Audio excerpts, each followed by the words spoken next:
All right, welcome everybody. Happy New Year. We are here for session 72 of Descent into Fernia. Who would like to give the recap?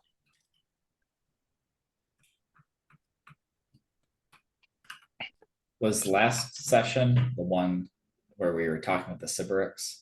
Mm-hmm. Oh yeah, it's been a long time. Yeah. I wasn't here for that one. Oh yeah, I was. Yeah, you were. I was here for that one. It was like I- weird. It was like a Frank, I weird was meta not- thing that happened. Right.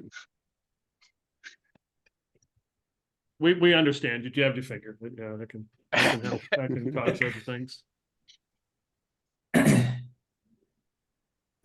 It's been a long time. Yeah, I got my notes are pretty choppy, but I can start off. We were transported to the Sybarix, which I don't recall what the creature looked like, but it was this insane creature that was supposedly was the container of all knowledge. You couldn't just talk to it. There were some guardians in front of it. We had to get Zariel's permission to do so, and like we had to get her favor, and in order to gain her favor, we had to give her something that she wanted. And so we ended up trading the Hand of Vecna, and we thought, at least Blade thought that by trading, like we were going to actually give it to her, but it turned out that she just was happy to see that Archon the Cruel is dead and took it as proof. So we didn't really trade the actual hand, but the knowledge that the hand has been removed from Archon the Cruel, which was one of her enemies. Mhm.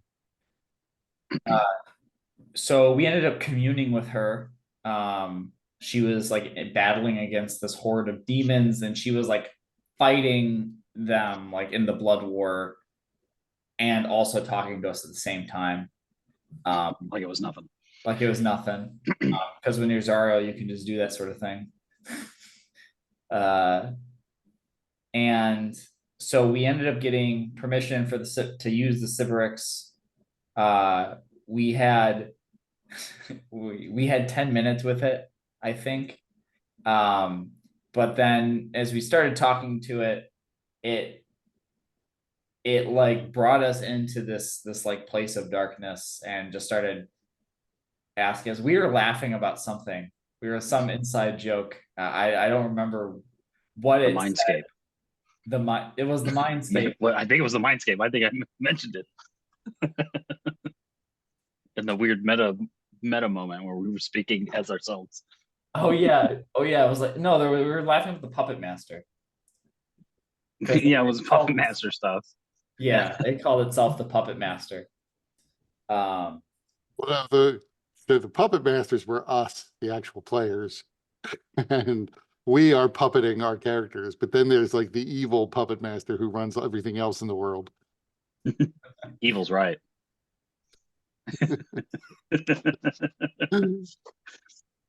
I remember Blade was a little impatient to like get through it because he's like, "Hey, we have 10 minutes, and we're talking about puppet masters." But we was reassured that none of this was against the 10 minutes.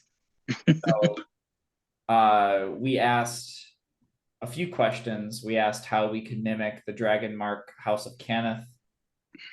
And we were pointed that we were told that, well, not told, but shown that Feanor was the key. Because she's deeply studied the dragon marks. We asked how long until Balshor completes his plan. And it can only happen on an eclipse of the moon Ire, which is the moon closely associated with Fernia, and it's in 8 days. So that would give us our time limit for when we have to be there, and we have to stop everything. We asked how we could return Jayla, how Jayla can return Flame Keep back to Corvair. After we infiltrated the cathedral, and we were told that Jayla has the power, will know what to do. We asked what the best way to infiltrate the cathedral is, and we learned it was surrounded by a magical barrier that the Warforged can break through. And I have giant green statue waiting a torch smashing into a barrier of slime covering a museum. The Ghostbusters 2 reference. Yeah. And I think the puppet masters were supposed to understand. Right. Yeah. Well, that was 3 of them. It's been a long ass time since I've seen Ghostbusters. Like, it's so long. I barely remember. I only remember the Stay Puft Marshmallow. That's about it. Now that was the first one. This is the sequel. Yeah. Oh, I've never seen it. No hope there. Yes, sir, it is true. This man has no dick.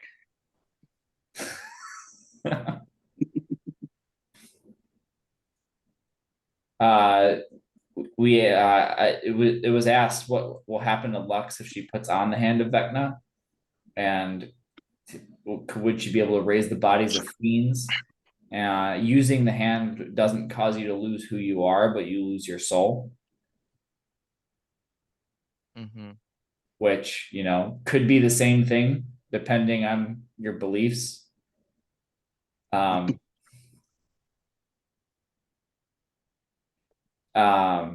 And we asked how to communicate with Feanor, and we learned that we need to break in and steal whatever it is we need from her. So really no communicating.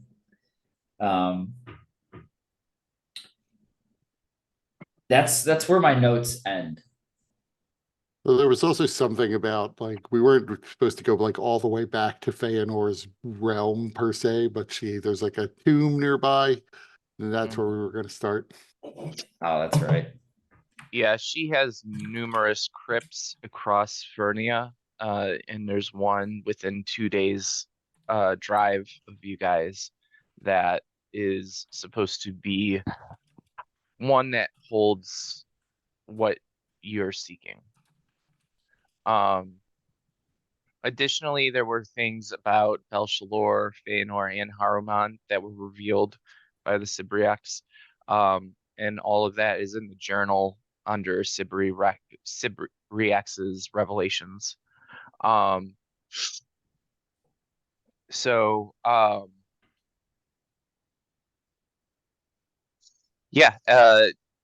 you pretty much covered everything there, Dustin, with the exception that whenever the questions were actually answered after you exited this dark space, and each question brought on a seizure. Oh yeah, that's right. It was ask a question. It's like, do I have to ask another one? Yeah, that was pretty great. And Lux was able to learn exactly what abilities she would gain if she were to use the Hand of Vecna.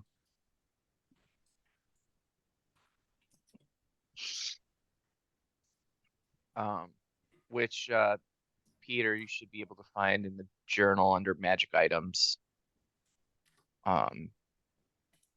Yeah, I think I wrote it down too. So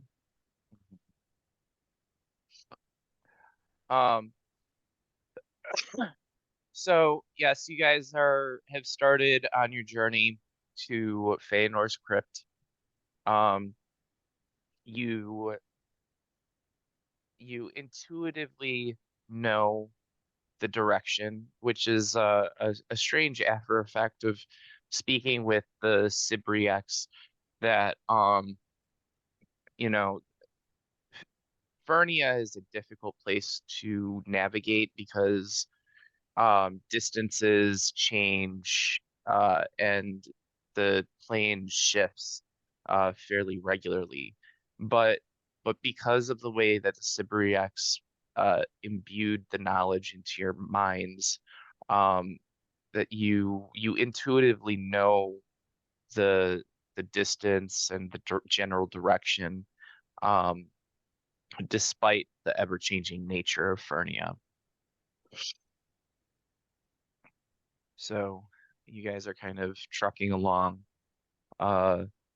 Is there anything anybody wants to do on this trip that's going to take approximately 2 days?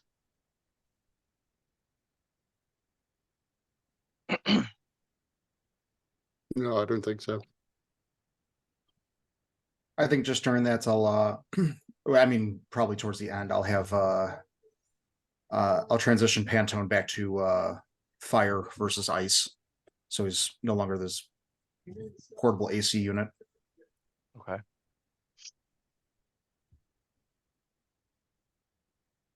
Oh, that's another thing. I think I updated um the the magic items to be the people, the players that were using them and had them were correct. So um you guys might want to just double check that just to make sure, but I'm pretty sure I got it all correct as of now. Um so for the first couple of hours on your trek after leaving the Sibriax, um, the plane has been fairly the plains have been fairly flat. Um, there's the occasional breaking of the landscape with some holes or um, uh, ravines, but those are easily navigated around. Um, but you do, and who's driving? Probably me. Okay, and then who's on the observation post? I'm guessing I probably will be. Okay. So, Melodia, you notice in the distance, it's a little bit more difficult for the branded one to see because of his limited vision while driving, but it's very obvious in the observation post that there appears to be a large forest coming into view in the distance. Of trees? I mean, from this distance, it certainly appears so.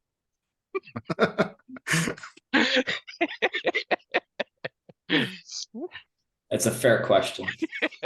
Yeah. And we're going towards it, I'm assuming. Hmm. Okay. Remind me again what we are looking for. The tomb. What inside the tomb? We're looking for something that can allow us to mimic a dragon mark.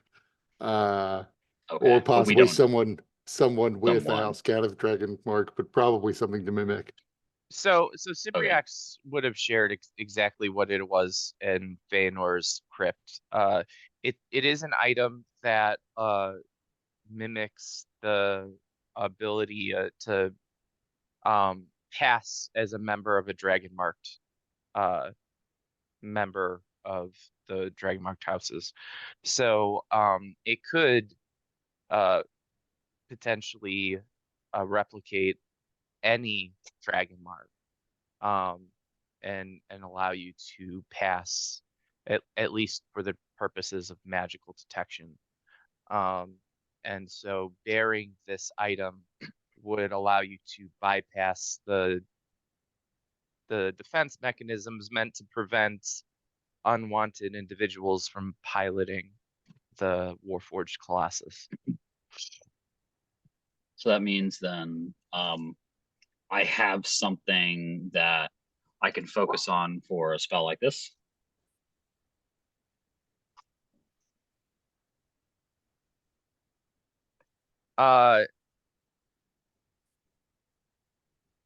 Yeah, I would say that it is an object familiar to you after the Sibrex's description. Okay, that's the main thing. Like, did I get enough to where I could potentially do this? Yeah. Perfect. I mean, you're definitely more than 1,000 feet away from it. Why? Yeah, no, it's going to be prepared for whenever I'm preparing it the day that it's just prepared. I have it prepared. We have the long rest along the way, anyways. Hopefully, I'll be able to do that. Yeah. Assuming are you going to assault us along the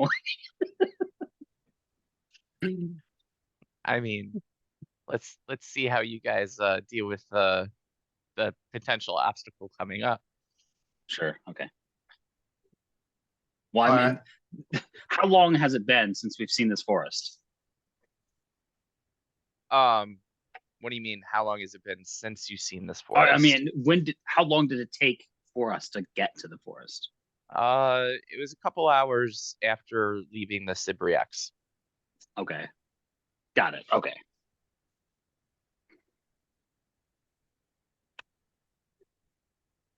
I lean down. I tell the branded one, I think there's a forest coming up. A little concerned by this, so take it easy and keep your eyes open. So I assume I can see something. I don't know how far ahead this forest is. Yeah, it's probably, given the amount of visibility and how things kind of haze out because of the ash in the air. It's probably within 2 or 3 miles at this point. So we were told that the tomb was 2 days away, so we may have to go through this forest. Yeah, and as you get closer, you see that more of the forest unfolds and it spreads out farther on the horizon. Um, Additionally, as you get closer, Melodia, you begin to see some strange uh aspects about the things making up the forest. It does seem to be trees, without any leaves, with branches that are they look like bare branches, but it is a very thick forest. And you also notice that um, the area is covered in a much more pale kind of ash or soot or substance than what is in the rest of the surrounding area. And looking like left to right, does it just keep on going both directions? Like I don't see an end either way. It just Um, I mean, you would guess based on what you know of Fernia's terrain as you've been, kind of exploring. Uh, this is an unusual area, um, even compared to some of the unusual areas that exist within Fernia. So it is likely that it's not that big, but definitely it may cost you some valuable time if you were to try to go around it versus go through it. and just like from where I'm looking, does it look even remotely navigable by a vehicle, or is this like I'm envisioning like a really like dense thicket where you can't even really like touch ground. You're just on like roots and stuff like that. Not so much. The trees are far enough apart that you could probably find a path through it, but it is also, um, the trees are close enough that, some of the branches or whatever may be scraping along, or you might, come to a space where it's more thickly, um, uh, the forest is thicker, and so you might have to back up or go around within the forest. And how far are we? Or are we like pretty much right at the border of this now, or? Yeah, you're getting as you get closer, because it was only a few miles ahead, so it doesn't take you all that long once you see it to get there. Um, but as you get to the edge of it, um, Melodia, go ahead and give me a perception check.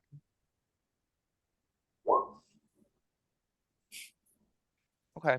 Snake nines. Um,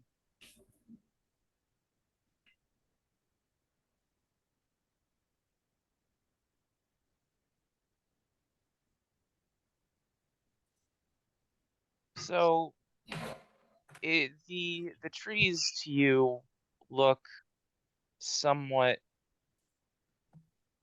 interesting in that their color is very dark. Um, probably the closest that you could imagine in terms of color would be ebony. Um, but that's as much as you can tell just from looking. Yeah, I lean down to the branded one. I'm like, I don't really know what I'm looking at up here. Doesn't look great, but we could probably get through if you're feeling confident about this, but I'm not. There's other peepholes, right? To the other weapons. What? You can like go out, stick my head outside, sort of thing. Yeah, Right. if you On the wanted roof. to, you could. I'm gonna do that. Okay. I'm gonna have a look. So a blast of I'm just hot air curious. hits you like a punch in the face as you open up the hatch and look out. You see what Melodia saw, but you can make me a perception check if you want to see if you can get any other details.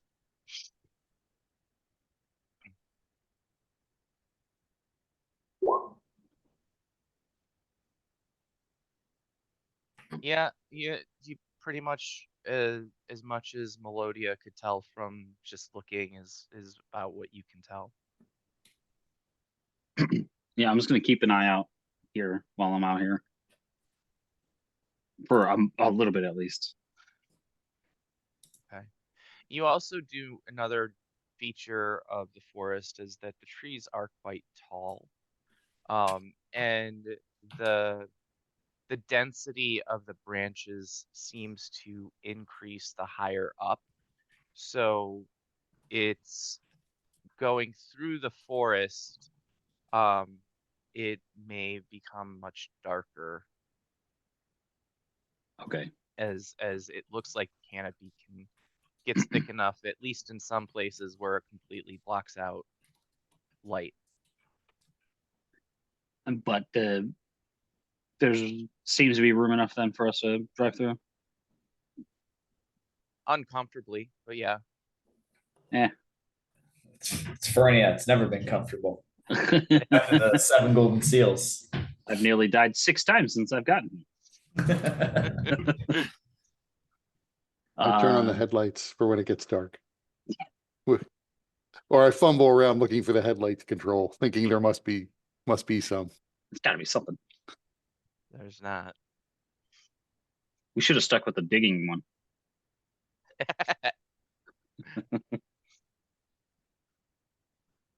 Then I cast light on the scoop in the front of the vehicle.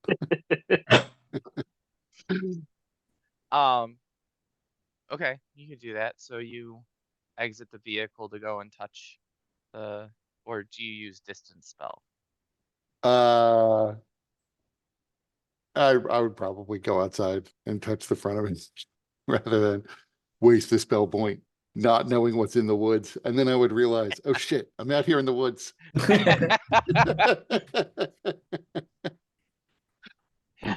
So branded one, as you go and do that, you can give me a perception check as well.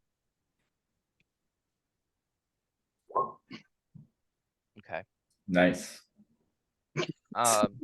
19.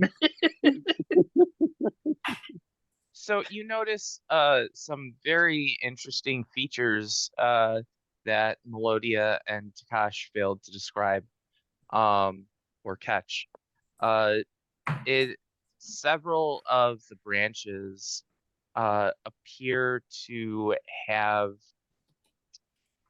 small creatures impaled upon the branches. And it Again? and the trees actually have a kind of metallic sheen to them. Like when Know you what say the Forest small of Haruman look creatures, like? Not that I you would mean- know, but do you mean like squirrel sized or like what's small? Yeah, it range from squirrel size to pelican size. Such an odd I'm not animal sure. to choose. Yeah, I'm not sure I've ever seen a pelican live and in person. So that's Yeah, because I think they're not- quite large, actually. yeah, I think they're pretty tall birds. Yeah. That's what I gather from the description. No human-sized person. We should be safe. Surely.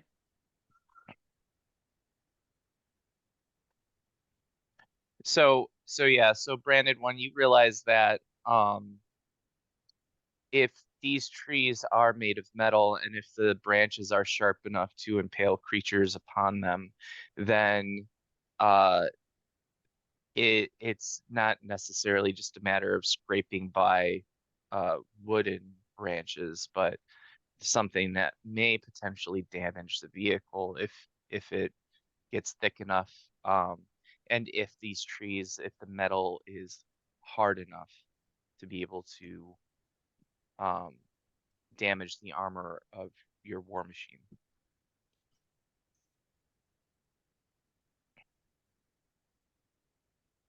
So I would share that and probably add, I wonder how far across we have to actually drive to get out of this. Can anyone fly? It's- Get eyes on the width of this forest? I mean, I can I send can't. Pantone up. Can you talk to it? Him, yes, I could talk to him. Sweet.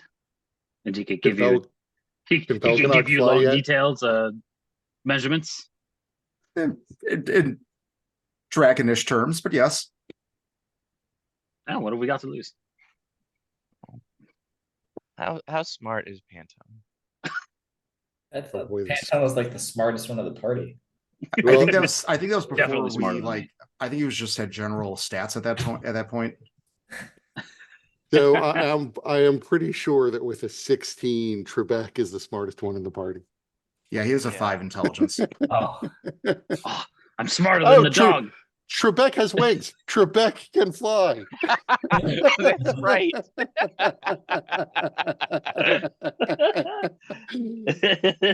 I imagine it's like, can anyone fly? And then the camera pans across all of us, and then a nervous looking Trebek with his wings. No, on to the next. Putting a coat on. Oh, not here. All right, do you guys categories wanna I'd like send- things I'd like to avoid for 500. 500 what? So you guys want to send Trebek up to see what Yes. he can see?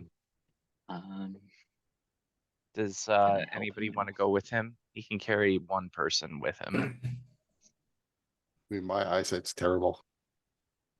I mean, I'll offer. I probably have a decent perception. Okay. Mine is okay. I got +4. Mine's a +6. Yeah, I got a 6 as well. I'm also probably a lot heavier. It's probably blade 2. Yeah. A lot of metal. So Same. In the armor. All right. So so Melodia and Trebek, you exit the vehicle and begin to ascend. And as you ascend, when you finally do reach over the canopy, you you do notice the canopy is incredibly thick at the top. It's definitely going to be very dark within the forest, which also makes it difficult to see just how navigable the forest may be, since you can't really see into it in an aerial view. You can see that the density of the trees, at least at the base, don't seem dense enough to prevent the vehicle from going through, but you can't tell if that changes deeper into the forest. But it does go for a number of miles in either direction, and you can't see the edge of it going forward, so you don't know exactly how far the forest may be. Great. Okay. And visibility is only about maybe 3-4 miles Okay. max anyways, because of all the ash in the air. So there is kind of a haze in the horizon, so that also should be taken into consideration. So That there's makes a a lot more lot sense. Yeah. there's a lot that you don't know for sure. So it kind of could be, you know,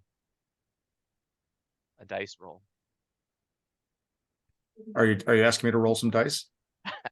I'm not. Darn.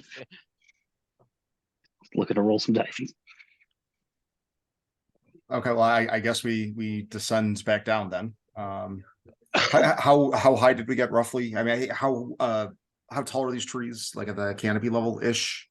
Yeah, Ballparking. good question. So, they get to be about 3 stories up, Okay. maybe 4 stories. And so you guys probably rose, probably twice as high as that, to try and Okay. get as best of a bird's eye view as possible. And I know the canopy's real dense and I can't really see through it, but besides that, I don't see any like fire smoke coming out of it, fires, any kind of movement of anything scrambling along the tops of the canopy or anything. You can go ahead and give me a perception check.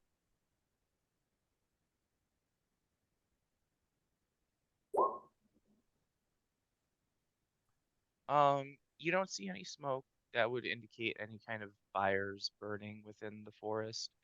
But once again, you're in Fernia, so smoke may be present, whether there's fire, an active raging fire, or just kind of cinders kind of Okay. glowing. I think we descend back down then. Okay. I'm assuming that goes uneventfully. It does. Okay. I have to be sure. No, Roll good to fly. question. So Give me an acrobatics roll to see if you drop. Trebek swats a fly and may lose his grip. So I tell everyone, yeah, I can't quite see the edges of the forest in any direction. The canopy is dense enough. I can't give you a good idea on. It seems clear for now that we can get the demon grinder through, but much past where I see, I cannot tell you much more. So we're good for the first couple miles, but beyond that, I have no idea. Well, we will likely need to have people out front to scout a path for our vehicle here. That way we don't get it stuck in the woods. Whatever these kinds of woods are. Yes, maybe someone on one of the weapons on top to help out if needed. Indeed. It won't be a very fast trek, but it'll be a trek. I think faster than going around. Indeed. Well, Now, our vision of this tomb, or our knowledge of this tomb, do we know it to be in a forested area? No, you just know that it's about another 2 days away. 2 days by what travel pace? Based on the speed of your demon grinder. I think we're slowed down. Perhaps we should. I can enhance my own dexterity.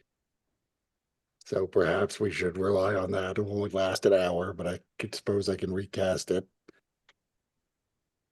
And we can decide whether or not we actually need to slow our pace as we get further in.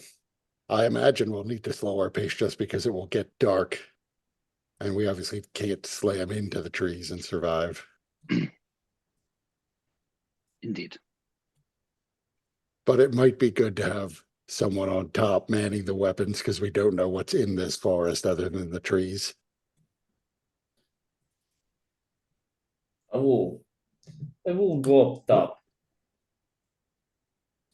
Would this be equitable? Oops. Nope. And I can actually click on it.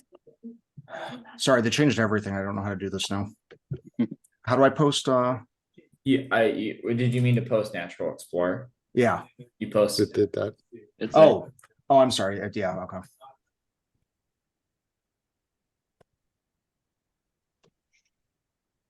ignore difficult terrain part of it. just Yeah. driving for the trees. And yeah, the group can't become yeah, except yeah, by magical means. So So We have a stat block for the car. I would say that this would give you advantage on any checks to navigate the forest, but it wouldn't just allow you to ignore it completely just because of this Natural Explorer doesn't magically grant you any means of navigating. It just makes it okay. so that you kind of always know where your footing is to minimize all of that. And you Okay. can support your allies in doing so, but with this forest, it's much more difficult than that. Got it. Maybe if we got out and walked, it might be okay, but we had to bring this car with us. And so we ramp it on top of the canopy and just drive across. Now we're talking. Well, now that's interesting. Do you have any way of lifting the war machine 4 stories up? We'll just construct something. It'll be fine. I think we could figure it out. So onward. Indeed. Yeah. And Blade's gonna go up top and set at one of the weapons. I forgot which ones we have. It's on the vehicles tab. You have the Bahir Fang and the acid sprayer, and then there's also the long rod that you attach to the top, but nobody is attuned to that. Oh, Uh, gun that shoots what is- lightning in a metal forest. That sounds sounds dangerous. Chain lightning. Oh, wait, hold on. Attunement, you say? I have an open slot. Branded one. Do you want me in the lookouts or do you want me like out in front of the vehicle? Probably the lookout would be better. Okay.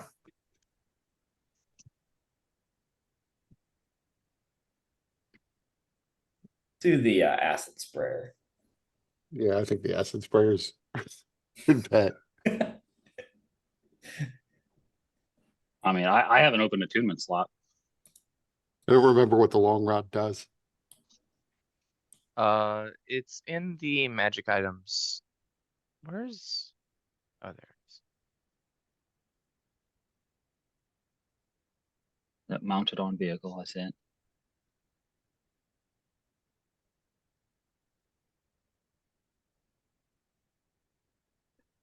All right, so this is as you enter the forest, this is somewhat what you see.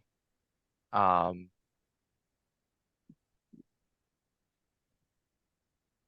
and who is walking in front?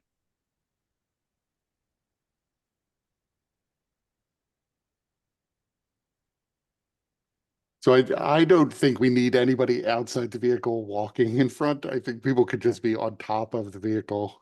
Oh, okay. Yeah, Okay, so who's out on Wait. top then? Blade is out the Behir Fang, I figured I could be on the long rod. or not the Behir Fang, the Biospur.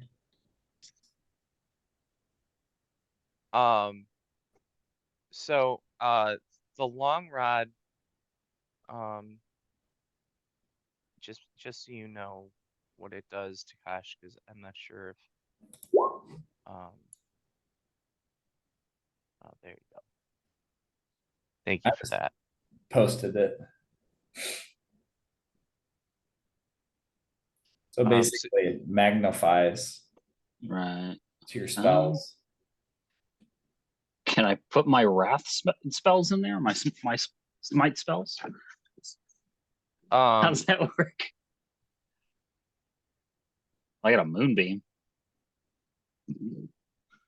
I can laser beam it.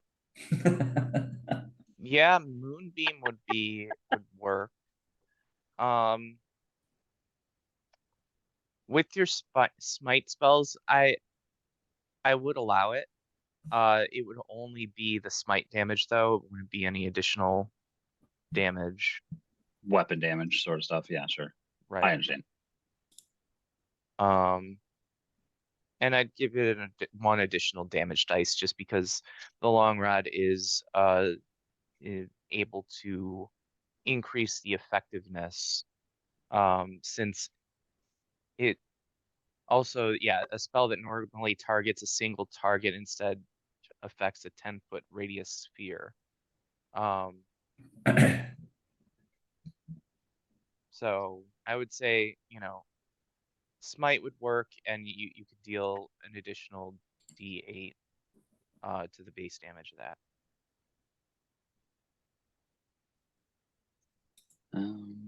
But you would need to attune to it. Would you have I mean- attuned to it earlier had you realized? Yeah, I mean, if they'd have shown it to me, I would have definitely. Okay. Now here's the thing about moonbeam though. Moonbeam comes straight down. It's not sunbeam, which is an actual laser. I don't know. So the long rod, that's less of an issue. It's more about the range of the spell is increased. And the size. And the Yeah. size. So So by moonbeam is like a 10-foot. 150%. Yeah, so moonbeam is a 10-foot radius, is that right? 5, so it's 7.5 feet. That's 6.5. No, So 7.5. we would Right. just, for simplicity's sake, go to 10. Sure. But it also is 40 foot high, 40 foot tall. I guess it's 60 feet tall. Yeah. Not moonbeam, it's moon beacon. Everybody will know where it's at.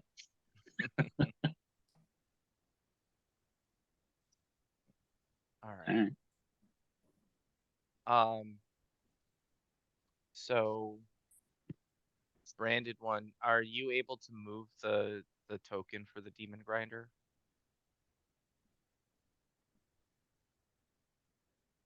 Nope, can't even select it. Okay, let me.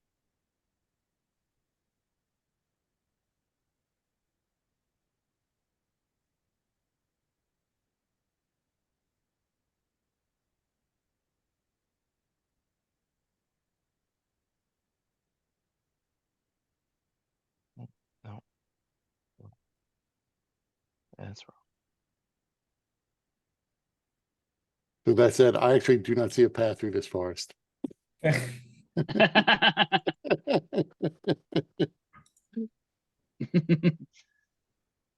Yeah, this forest decidedly more dense than I thought.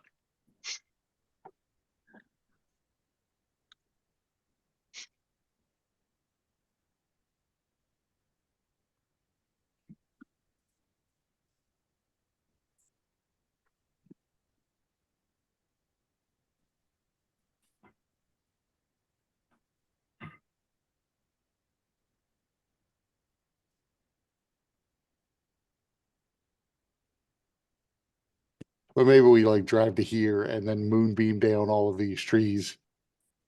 Yeah, I mean, it's true. Hmm. Does the wrecking ball work? It does, but that's in the back. Can you drive in reverse? Kurt, try and move it now. I can select it, so I can move it. Okay.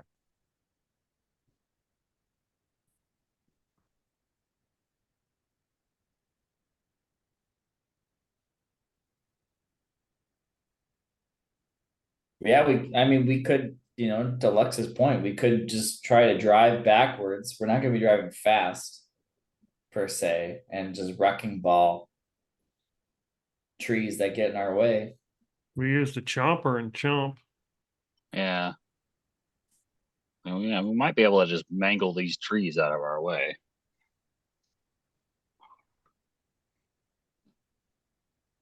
I'm nervous about driving backwards, as then I cannot see where I'm going at all. Yeah.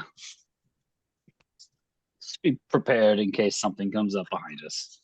Then we'll pull out the wrecking ball. I'm not going to moonbeam my way through this. That spell only lasts for a minute. And I can cast it 2 times for the rest of this day. Yeah. It seems as though Melodia can at least help us to drive a somewhat clearer path. Indeed. Bile sprayer. Hey, spray some of these trees with that bile sprayer. See what happens. It's not a bad idea, just to see Yeah, if they yeah. don't come alive and try to beat us to death. I wasn't thinking about that, but this is also good thinking. I was just trying to see if it would melt them out of our way quickly. See which of these options is the quickest. If I discharge bile sprayer, there is not a guarantee that it will be able to be used again quickly if we need it. Sure. Is there a recharge period on the bile sprayer? It's a 5 to 6, 5 and 6 reroll. It's a recharge thing. Where's it at? I think I would still rather see how effective it's going to be before we drive into the dense part of the forest. And if we need to wait a minute before we set off, we'll wait a minute. We go. We use this thing as much as we can, I think. It will come back, not like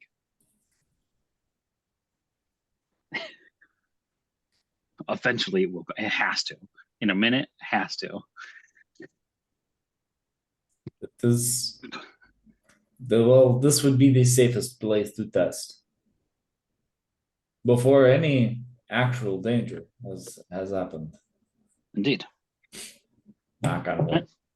Let's shoot at that tree.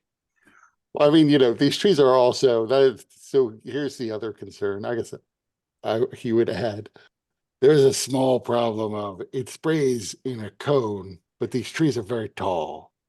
So even if it dissolves the trees completely, the rest of the tree may come falling down upon us. What's the range on it? 150-foot line or 80-foot line. Oh wait, I'm sorry. It's a 60-foot cone. God damn it, Brandon, when you're ruining my fun. But is there Somebody's But I mean, what we what Blade was thinking of is if the bile sprayer can be tilted upwards to spray like downwards, not say like spraying directly out, but kind of starting with the top and coming down, so the top would dissolve first. I don't know if But then it it, might drip on us. well, Yeah, not I mean, the if we're not trees like are driving. the If trees we're are like 3 going, stories tall too. Yeah, 3 to going 4 north. stories. You know what? Fuck it. Shoot the Behir Fang first. Let's do that then. That seems a little less dangerous. Let's The back straight out of line. the woods. Let's back out of the woods before we start shooting electricity at the metal trees That's fair. from That's also from a fair. metal box. I'm inside the Faraday cage. You people on the roof, though. But is it grounded? Because then it might not matter. Are the wheels rubber? No. I don't think they are. It would melt. They're definitely not rubber. Well, if we can find somewhat of a clearing, maybe we can test. I think this might be as clear as it's going to get. I mean, you certainly you haven't committed to going very far into the forest. You can absolutely reverse out and use the acid sprayer while you're not even in the forest.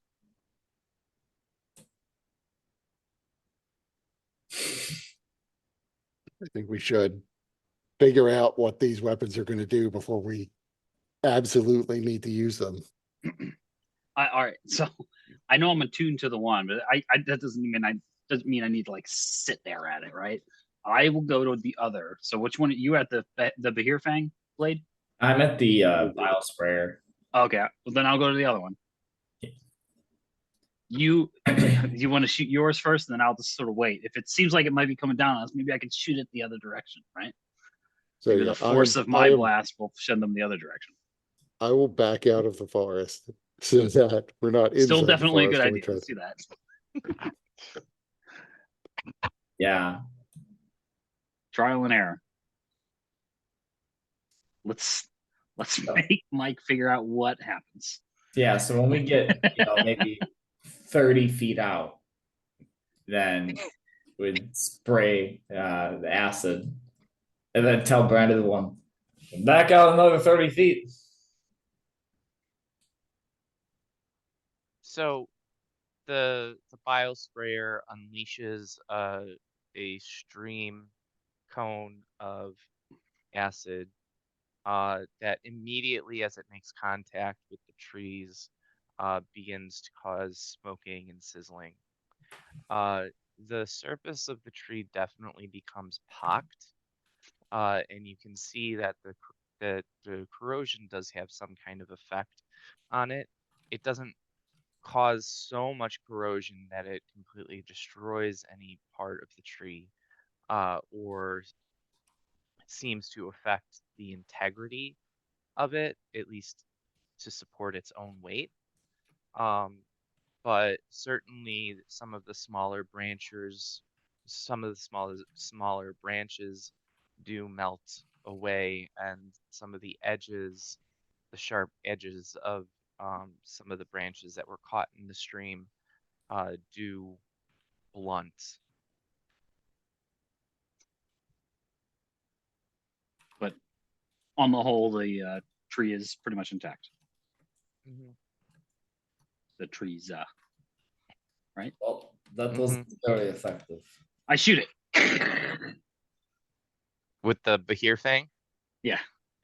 So, wherever you point Behir Fang, the lightning discharge immediately transitions its direction into the nearest tree and seems to just then discharge harmlessly into the ground. Not even a sparkle. That was very disappointing. While they're shooting, I'm particularly paying attention to see if anything else is like almost in the opposite direction. Like where if they're shooting at 3 o'clock, I'm looking at 6 o'clock. Still in the forest, seeing if anything else is moving, if anything is reacting to our sounds or anything like that. Did the ground shake beneath us whenever I shot that tree? Go ahead and give me a survival check, and you can do so with advantage.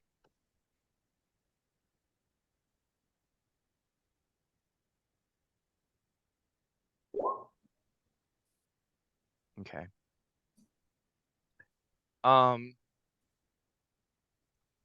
the thing that strikes you most is not what you see or hear, but what you don't.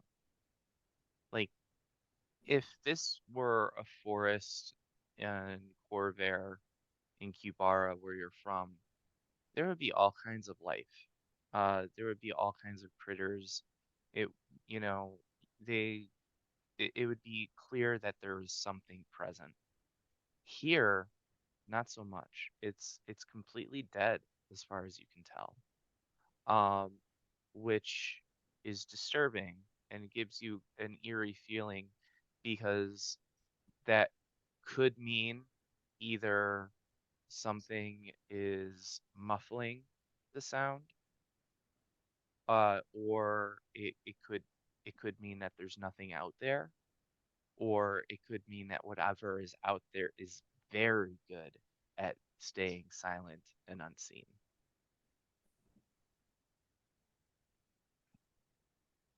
Okay. Yep.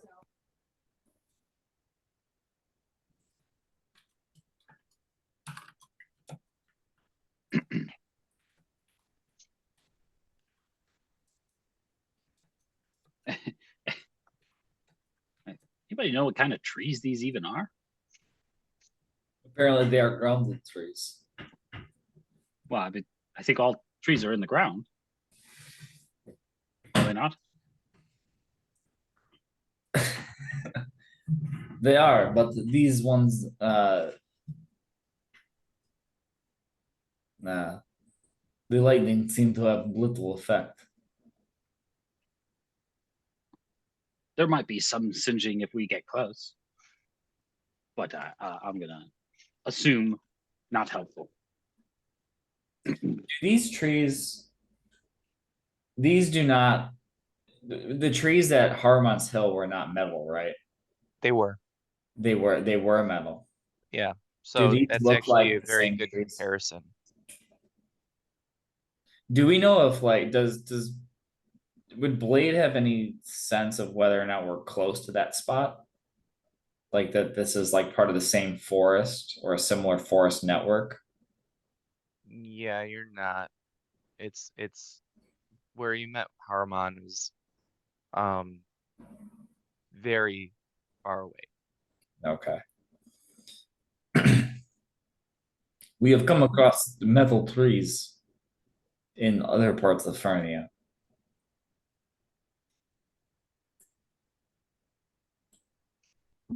But that's about it. Did you cut any down?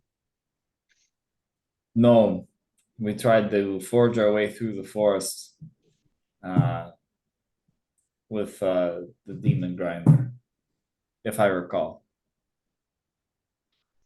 Did that work? He looks around at the demon grinder. I don't think it did. Actually, I think when you met, you encountered that forest where you met Harmon, uh, you couldn't bring your demon grinder in. You had to walk, I'm pretty Yeah. sure. Oh. And another thing that Blade and anybody else that was there would remember was you fought these creatures that were kind of moth-like in appearance with long proboscises, and they seemed to purposely impale things upon the branches of the trees to then eat them.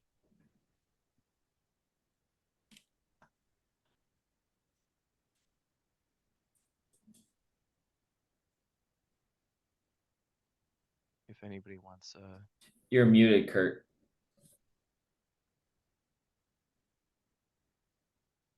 I think that's actually quite comforting. I'd rather there be moths that are impaling things on the trees than the trees impaling those things on the trees.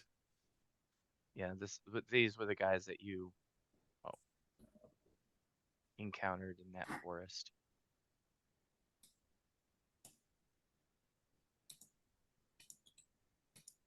It seems as though the acid bile sprayer can at least blunt the ends of some of the sharper parts of the trees. That it's not going to bring the trees down on top of us may actually be helpful. You can widen a path if we reach an impasse, if nothing else. Very true. Everybody give me a survival check. A what check? Survival.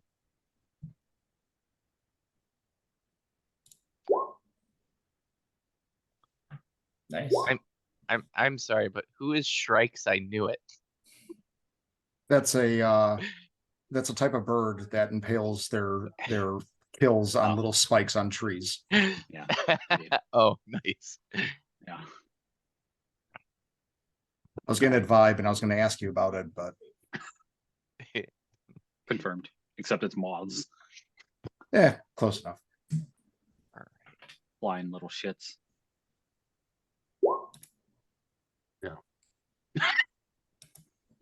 Oh my god, you're gonna drive us into a tree. Wow.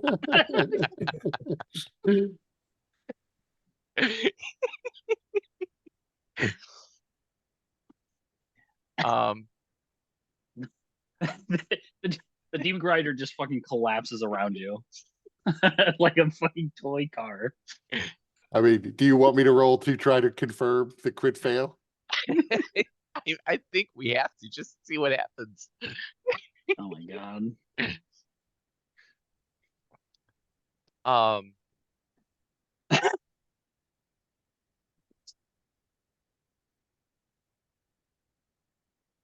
So nothing immediately happens regarding the branded one. But Blade, you're gonna get a little bit of inspiration.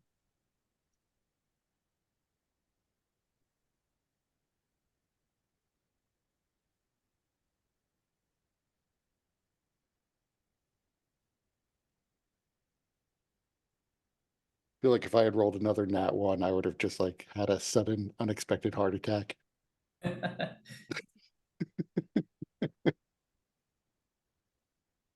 Okay. Or it's just like a serenity thing, like one of those spiked branches just comes slamming through the window. Watch how I soar. You know why Mal hasn't taken the Firefly, right? Taken Serenity out in a while, right? Because it doesn't have a watch. It needs a watch. Oh, that death hurt.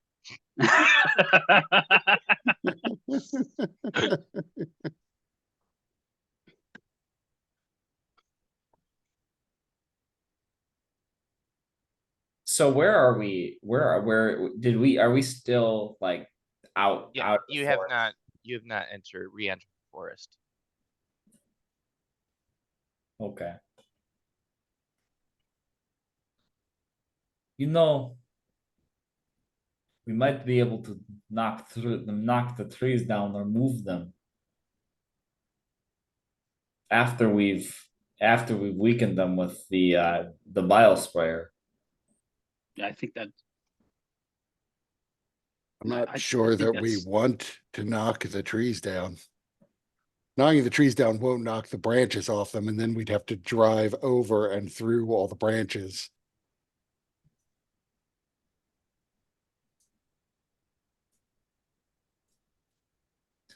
That would be problematic.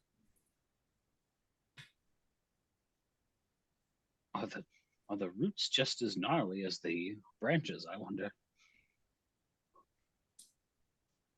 As you say that, you go to look and you don't see any roots exposed.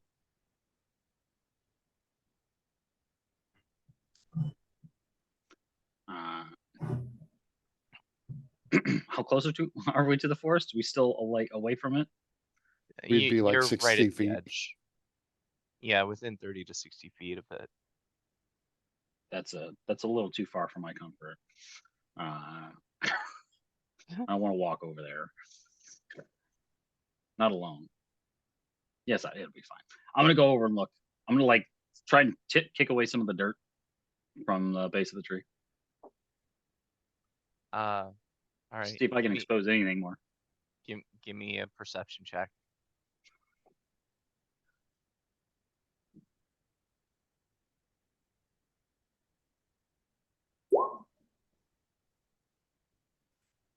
Yeah, a monster pops up from the ground. I knew it. Gotcha. Ah! So you try to kick Playing away whack-a-mole. some you try to kick away some of the dirt and ash and soot and everything. But you know, with what you can kick away, it just seems like these trees go deeper and deeper into the ground. There is no noticeable root system. And you know, as strange as these trees are, it could be possible that they don't have roots.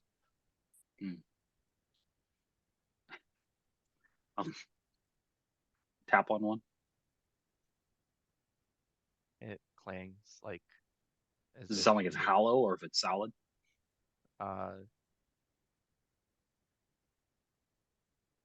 Do you What? have any are you proficient with any tools? That's a fair question. Herbalism. This is definitely not a tree. You can give me a wisdom check. Base wisdom check. All right, well, I got a chance then. Oh, fuck you, dude. Yeah, you have no idea if it's hollow or solid. I'll take my sword. No, yeah, because my sword, I won't break on this. I'll just kind of like test it a little bit, dink, dink, and like maybe a decent hit, not like full on hit. I'm just trying to see if I can make scratches or anything in it. Okay. I would yell out once I see him doing this. Try a branch. See if you can break a branch. All right. Give me an athletics check.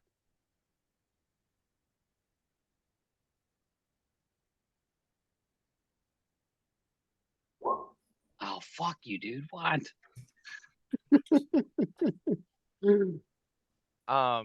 So the minute that the sword makes contact with the tree, all you notice is the intense pain resonating down from the hilt through your arm as the vibration just is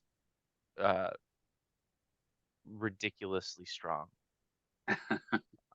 It doesn't appear to cause any damage, whether you were striking the trunk or one of the branches.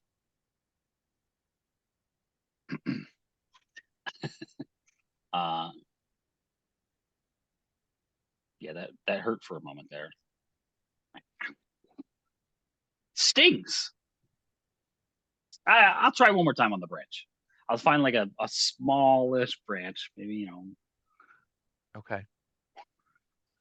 Give me I'm another. gonna swing full on. Give me like another I'm athletics check. like I'm trying to kill something. Athletics. Mm-hmm.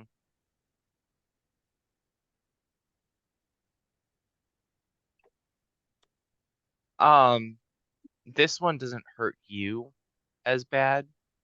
You still feel the reverberations though, and it does cause the branch to vibrate, like almost like a tuning fork,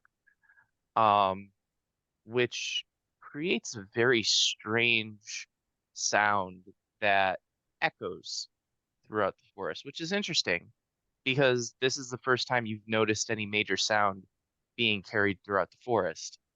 Uh, and you do see that there is a slight scratch, maybe even you've like gotten past the surface a bit to leave a small gouge, but not a significant amount of damage. So this branch obviously would have to be low enough for me to hit it. Whenever I hit it, did the branch like So like a small part of the branch, part of a bigger branch, obviously. Did Mhm. any of it move? Oh yeah, like I said, Sway? it like Okay. it was it was like a tuning fork. Like it's Right. vibrating very strongly. But Like did the it like entire sway branch. like a tree would? No. Okay. Okay. Come back, shaking my hand. Not very easily. With some time, I might be able to carve a small piece off. I'm not sure this our vehicle could do anything to these trees.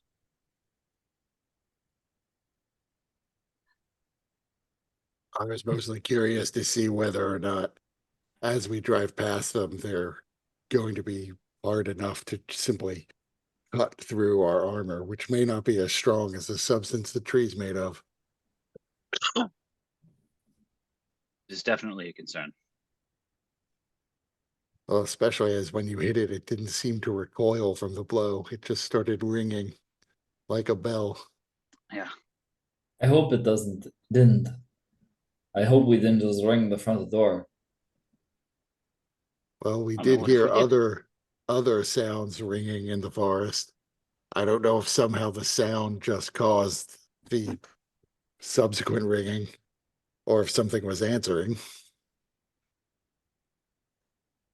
I don't know. We should probably be on our way sooner than later. Wouldn't it be some shit if like the residents like fried the brains of the bugs? They're like Doesn't it's so sound like quiet. something Suddenly Mike they're would. ringing. I know. We're not that lucky. I know. Maybe if I had rolled a 20.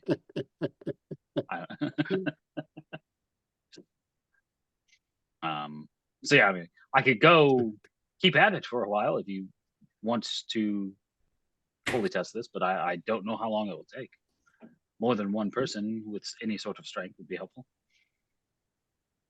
I suspect we should just carefully move through this forest and see if we encounter trouble early on. Whenever possible, assume it will just pierce straight through. I And think maybe we'll that be is a fine. safe assumption. All right. I'm getting in that big cannon again. So we start driving. Yep. Okay. Slowly. Does yeah, I mean, does I will get out and cast light again just to give us the full hour. does Melodia think that she can you guide him in here? Or do you need to be up front? I will be in Go ahead. the anger dome on top of guiding us. Very good. Did you say the angry dome?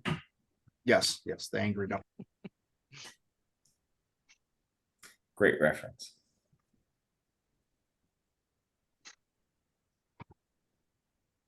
All right, So Brandon. do you what want me wanna- just to move the demon grinder? Yes. And if I touch a tree, we all die. And it's all trees. Yeah. Game over. He's like, fuck these people. They're not going. They're not gonna make Right. it. So as you move through this, you the the branches, you can hear them gouging into the armor. They're from where they're touching because it's too tight for you to not pass without scraping against some of these branches.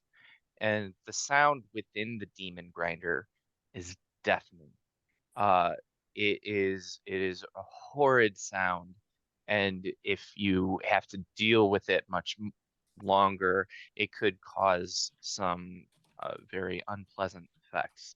Uh, Additionally, those up top, because of the tightness coming in with the branches, because the branches go thicker the higher up you are, um, those up top give me dexterity saving throws. Does- what's the size of this thing? Are they within 10 feet of me? What? Look at my aura of protection will give +4 to anybody within 10 feet. So I don't know, blade might be up here, might be within 10 feet. You know what? Let's bring up the layout and see what it looks like up top. Deep grinder layout. I don't see the top.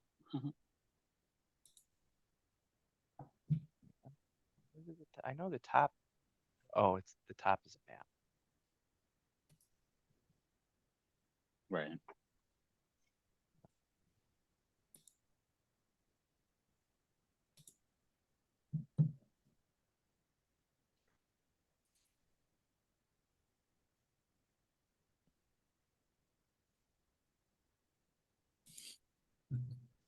Okay, so from where you are where the long rod is, blade. Is there anybody else up on top? Does the I don't angry think so. dome count? No. Melodia's inside Yeah, we're the good. vehicle. I think it's just us. So, where Blade is, he's just outside of your aura. Wait, scooch over. Yeah, like it might be worth it for me to just, because again, I don't need to sit at all times. I can, like, oh, this is getting dicey. Let me get a little bit closer here. You can do that after this check or save. Sure. We are, Because you notice it after it becomes an issue. Yeah, indeed, that's fine. That makes sense. I was assuming that Blade was going to be sitting in the acid bile sprayer kind of cockpit. Mhm.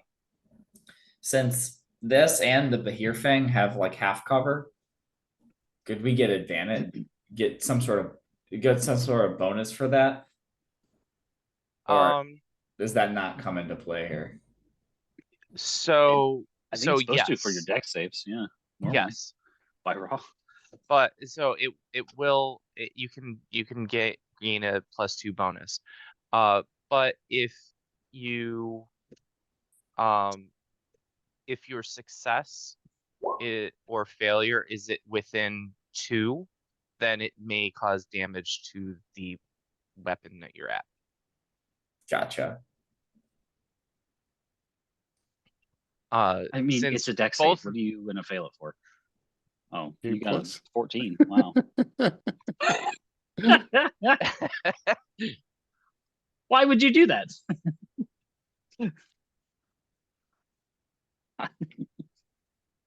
Maybe I'll save for both of us. No. I think Blade should point back to that 8 athletics check we just saw.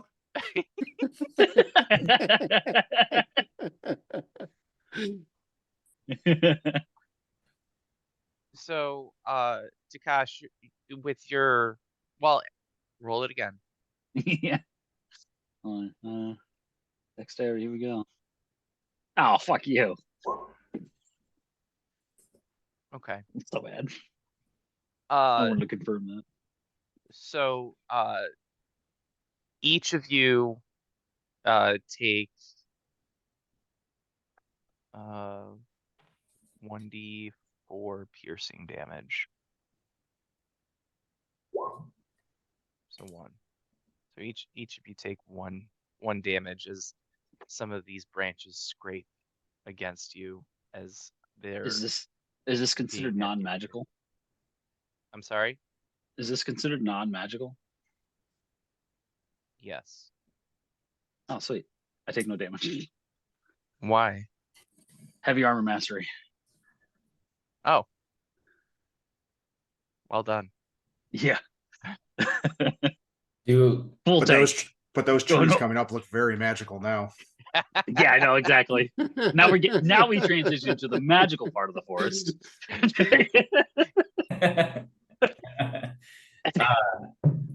I presuming a 16 fails the deck save. It does. Yeah. Half of one for half Oh, damage. that if you had that if you would have succeeded, you would have taken no damage. 1d4 is half damage. Oh, that's half damage. 2d4. Gotcha. Otherwise. Gotcha. All right. Not that I'm haggling over a single point of damage, but Yeah, I'll take it. just clarifying for future rolls, which would, could be bigger. And Takash and Blade, both of you do see the gouges that these branches are creating in the armor. It's not deep enough that you're necessarily concerned that it could pierce the demon grinder or destroy the armor, but it is deep enough that you are concerned that if things get thicker or if there's much more of this over time, it could have an impact. Right. There's much more of this. We're 20 feet in. Yeah, I know.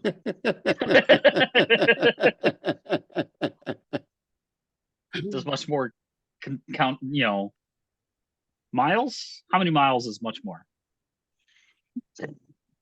It kept on going past 4 miles.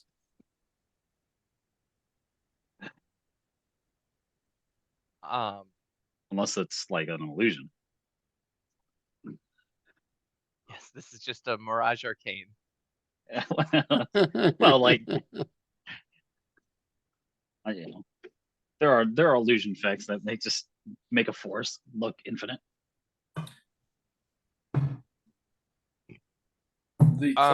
The trees are doing damage.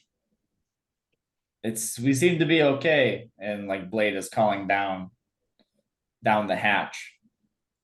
But we might be in trouble if the forest gets thicker. They might be in trouble because it's loud as shit in there. We need to silence this fucking machine. But then you guys can't talk, so it's tough. Yeah, I can't silence, but I don't think it's gonna be more detrimental than anything else. We need to be able to telepathically. Oh shit! I can telepathically speak with people. We're good. Yeah, I was gonna say Blade is like yelling, "Stop! Stop the vehicle! Yeah. Stop! I've been impaled!" Listen, sometimes my character would, in fact, lose his head if it weren't attached. Your parents ever tell you that? Well, it would happen to this guy. That's What some is sort your- of Solomon crack. Yep. Call back. Takash,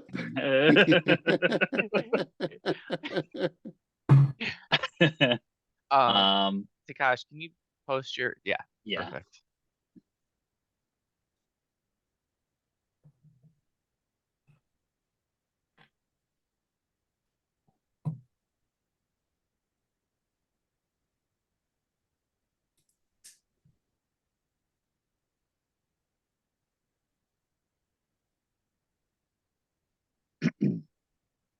Okay, so the issue with the mind link is I gotta be able that to see.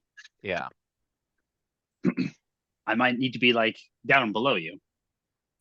I would say with an action point, I would allow you to link to everybody simultaneously and act as kind of a thought transmitter. That's asking a lot. Considering the forest we're in, I might need these fucking action plays. And you're welcome to say no. Oh wait, you know what? That being said, I have bonus action points. I will use one. Okay. I totally forgot. I had 2 bonus action points, in fact. Fancy. Sitting pretty. I'm gonna use one of this session's action points though, so Yeah, those He ain't bonus gonna action trick points me. are spent last. Okay. So Yeah. everybody is suddenly linked and you feel a strange sensation. Gosh, go ahead and describe what the others feel as you touch their minds. Boy, I haven't thought about it because I haven't thought about using the skill until just now. Takash is probably rarely, maybe not necessarily rarely, but like not super commonly in touch with normal people. Just like outskirt Hicks sort of thing, or extraplanar beings. And so he doesn't mind link very often. And if he does, it's with somebody who's fucking out of their mind or something. So there's probably a bit of counter chaos, random thoughts in your mind. A basket, this boudoir, this chest set I've seen before. Weird shit. Here's a monster I've fought, right? Here's my little eyeball, my view of the little eyeball crawling onto my face, right? Well, then sort of shit like that. I hope you are also getting some of the branded ones, random intrusive thoughts.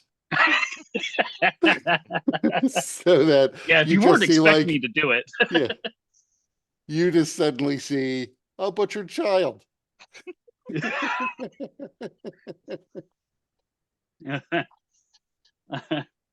Oh, playing a dark urge.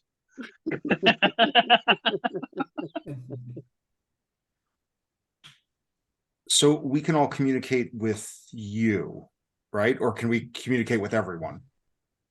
If we're linked up, I guess Like, is Takash the hub? Like, do we all have to go through him? I'm the network hub. Got it. Okay. So he is the hub, but you can directly communicate with other people. Everybody will hear. Okay. So only me and the person you talk to. I feel like I don't Operator think line Takash two. is smart enough to be able to manage it like that. I don't think he's able to link it like that. Whenever you talk to somebody, I hear it and that person hears it. Let's make this interesting. Okay. Because I really don't think Takash would be able to link everybody like Okay. We can do it that way. that. It's a weird use of this ability anyway, so. Mm-hmm. Sounds good. So all of you are suddenly connected via Takash and can hear other people's thoughts in your minds and project your thoughts into others. Yeah. Random thoughts that you might have about another person in the party. They might get it at first. Until we realize what's happening. And I like broadcast. Hello, everyone. By the time we're out of this forest, we all hate each other because we've been listening to all of our unguarded thoughts. No. Then I can train that part down of it. That part down. Because like that's like the initial chaos. It's always there. And some people are extra chaotic and it's always really bad. So I have to like throw out my own chaos to counter. So I don't go crazy. I just envision we leave and we're all sitting in complete silence, just not even talking. Just can't deal with it anymore. We got this. Hello, everyone. You should be able to hear me now. Melodia, you should be able to cast your silence spell. Yes, because that did seem quite loud. Yes, it is quite loud in here. I would save it. Yeah, it's quite loud, but it's only going to get worse. Yeah, can we like fashion like earplugs or something? Like, like, do we have like, I don't know, straight cloth or something that I can just I mean, yeah, you each of you has clothes, presumably. You could tear off a piece of your clothes if you want to do that. I mean, would it help any? I mean, there's only one way to find out. Every 20 feet's a new issue here. Yeah. All right. I take out a dagger and I cut off like a small square on the edge of my sleeve, and I just sort of put them in my ears. Okay. And I told the branded one and Lux, 'cause I think you guys are still inside, that I am trying this. I'll let you know how it works.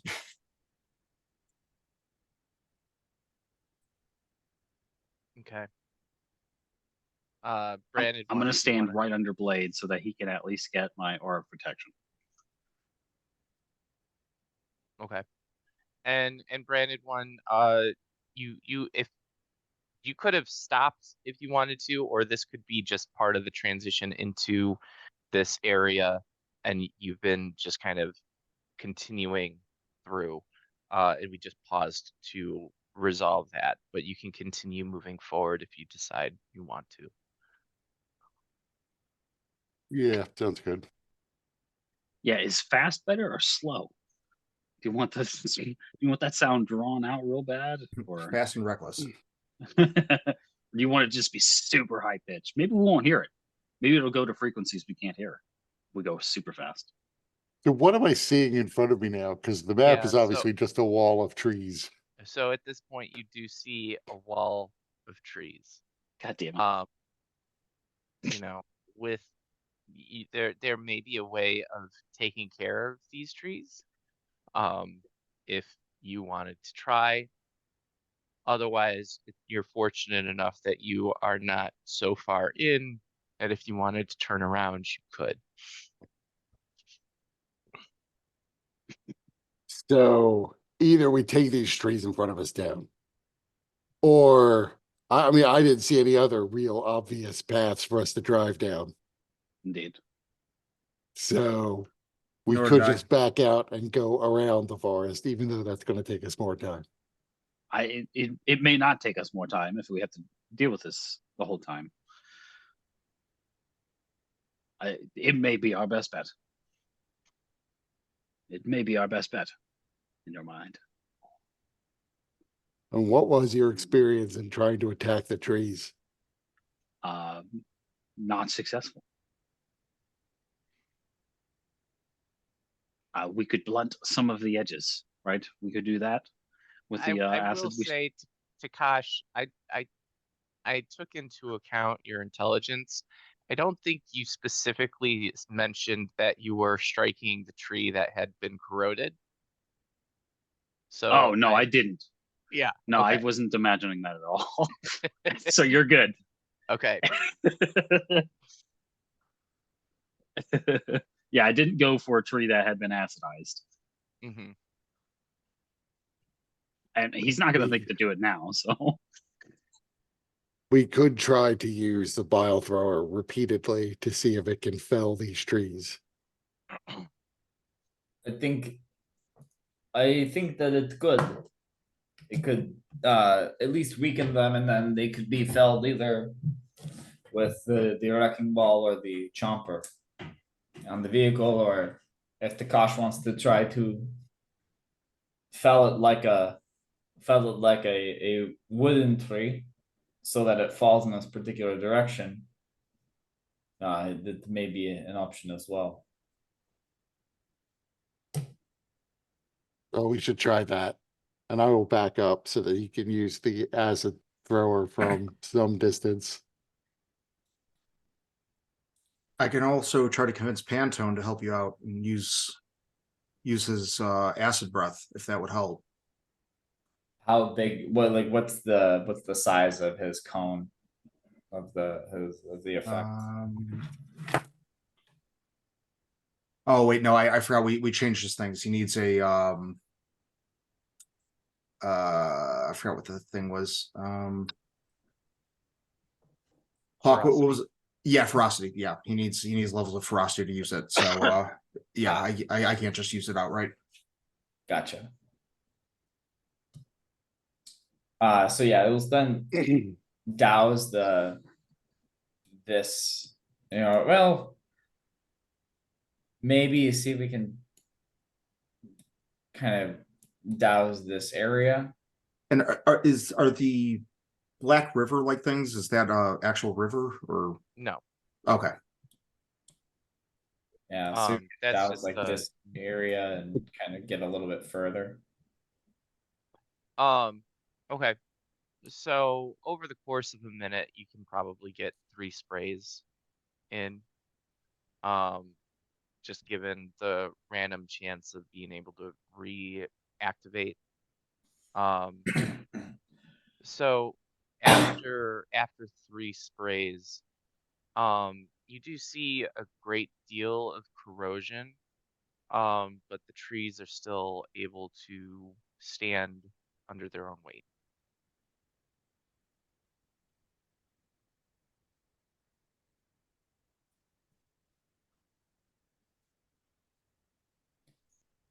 Takosh, do you want to try to do a?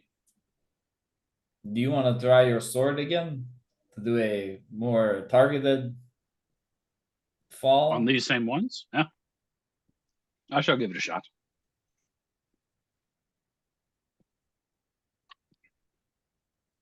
So you jump down from the demon grinder. Yeah, I'll head out there. Go ahead and give me an athletics check with advantage.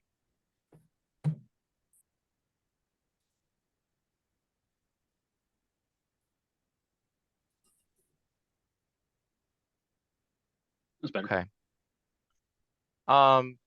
What are you striking? I think I would go for something a little bit smaller than the trunk, like a branch.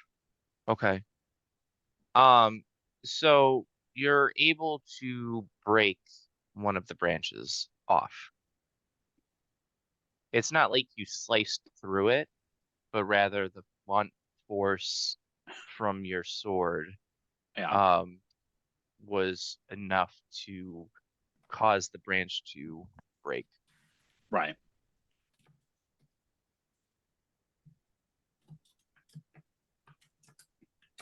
Also, give me a just straight wisdom.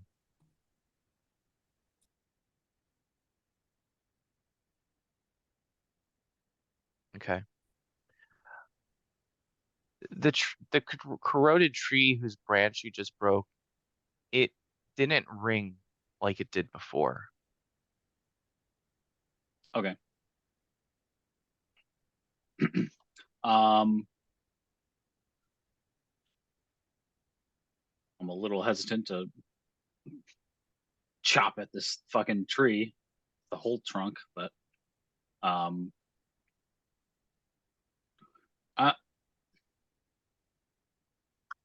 So I'm gonna like. I'm gonna, Can I still as reach a part of it and like try and pull on it of the acidized one? You want to As pull on he's- one of the branches? Yeah, just trying to see if I can snap one off as manually he's doing without this, hitting it. I am getting out of the vehicle and moving in his direction Okay. since I saw that he snapped off a branch. Um, and you're trying to pull it off, or what are you trying to do with Yeah, Takash? like it. Like I imagine, like if you are at a tree and you grab a branch, you just try and pull to break a branch off. I'm just gonna try and see if I can muscle a piece off. Okay. Go ahead and give me another athletics check. This one is not with advantage. Sure.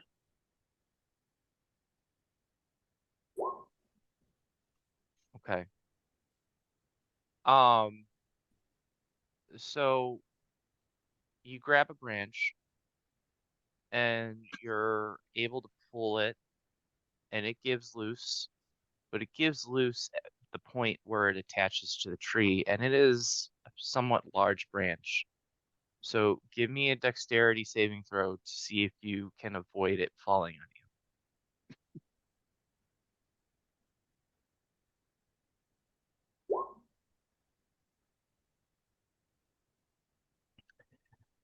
So you do not become pinned under the branch, but you do still take some damage. You take 7 piercing damage. I'll bring it down to a cool 4. Does your armor prevent that? Yeah, I should. What kind of damage? Like piercing or slashing or something like that, I would imagine.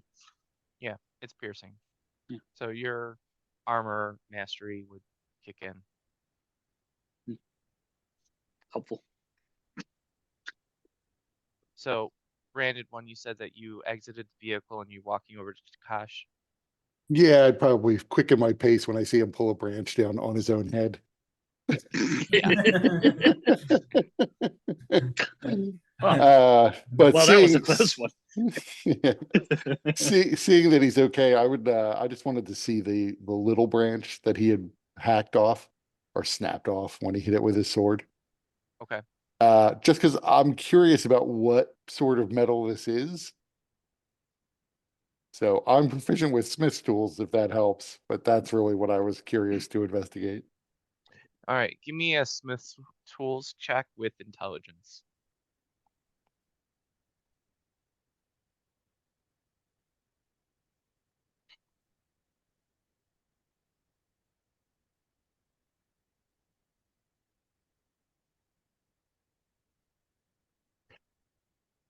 Also, Tony. Yeah. Just want to make sure you have the most current version of my version of Heavy Armor Master. Oh.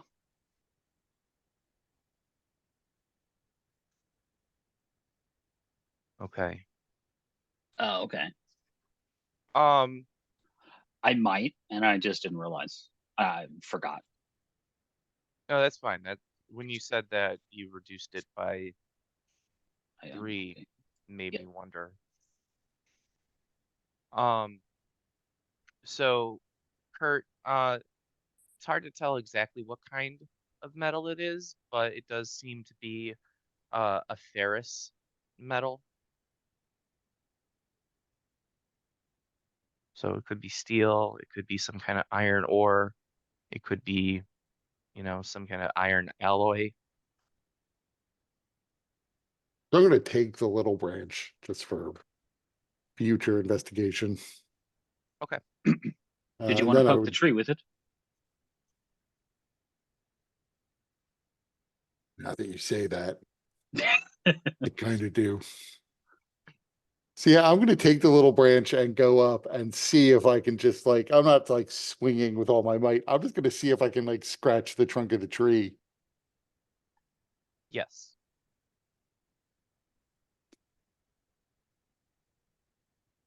So apparently it can cut itself. What about one of the ones that haven't been acidized? Might be differently there. Yeah, I will go find one that hasn't been hit and see if I can use the branch to scratch the tree.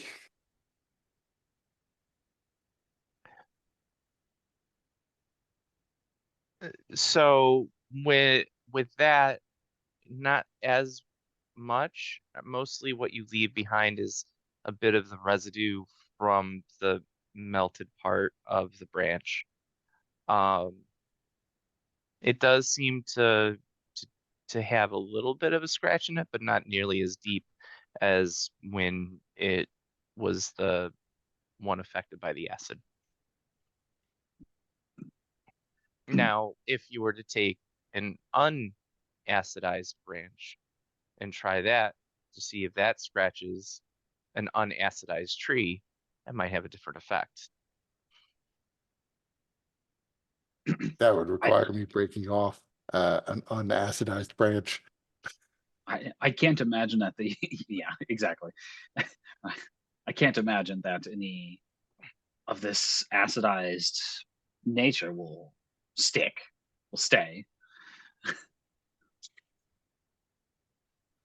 These trees are very brittle.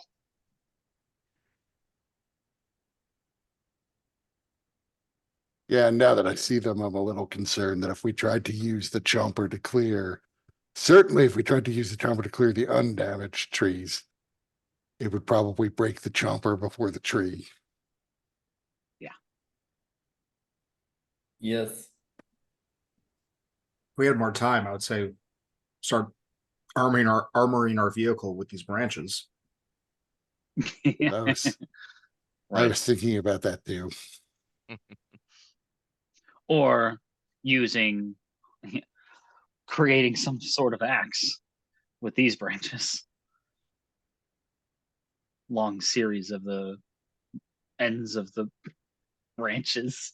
Just like Insert fanned out. montage here. Yeah. Yeah. True. Even Rocky That's the had a power montage. we need. The montage power.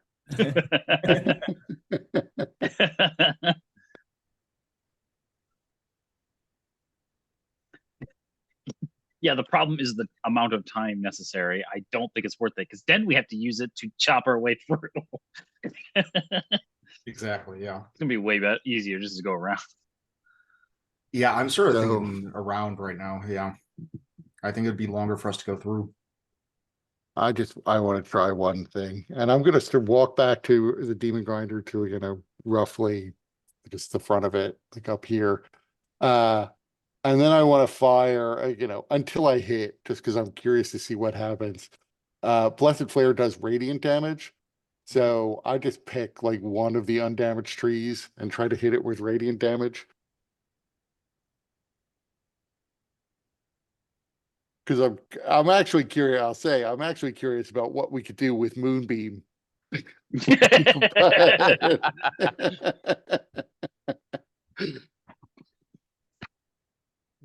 But I don't know if radiant damage would affect them at all or no, Yeah. or what would happen. They are trees in Fernia, so they might react differently than I would otherwise expect. Indeed. So you use the spell. It strikes the tree, and it doesn't seem to cause any damage, but the area that you strike kind of glows for a moment and slowly fades.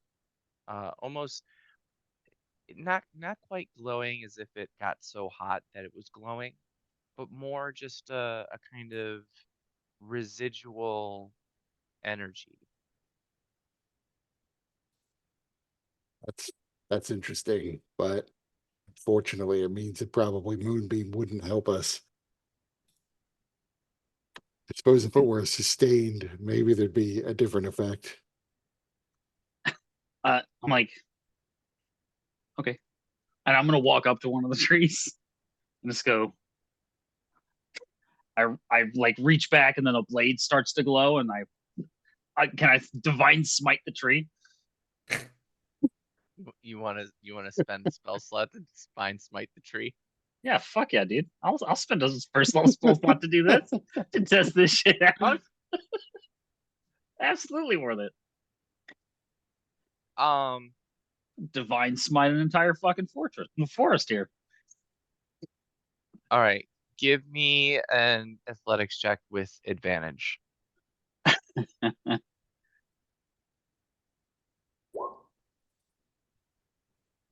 Okay. And roll your damage. The which part of it? All of it. Okay. So here's the. I don't need a shield to do this, so I'll go two-handed as well. So that's the weapon damage, and then divine smite is how much is it again? 2d8 plus it'll be 1 2d8. d8 for every spell above fifth or first. First, yeah. I just did the first level, so is this considered a fiend? It is not. Damn it. That's a fair question. Do I have the improved divine smite yet? I don't think so. I think it's level 14. Okay, so yep, here we are, 2d8. Oh, fuck you. So what you notice is, and yeah, even though this is a tree that has not been hit with the acid, you do your sword sinks into the tree a bit more than it did before. Not much more, but you would say that you maybe got maybe a quarter of an inch into the trunk. And there is that residual glow from the radiant energy that fades over time. So before it fade, like I hit it, it's glowing, right? I got multi attack. I hit it again. With another smite. Well, I don't know if I need to smite if it's glowing already. Okay. Give me another athletics check. This time without advantage. Let me just let me. You know what? Let me assess here. What's another first level, right? I am a paladin after all. But yeah, I'm gonna do it. I want to do it. So yeah, I will do another first level divine smite. Okay. Athletics. Then you can do the athletics with advantage. Oh, okay, cool.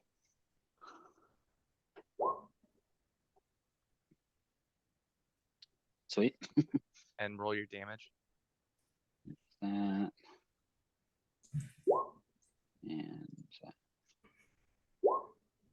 that's better. That's better. You get another half an inch into the tree. So I'm an inch in. Yeah. I don't think it's worth it.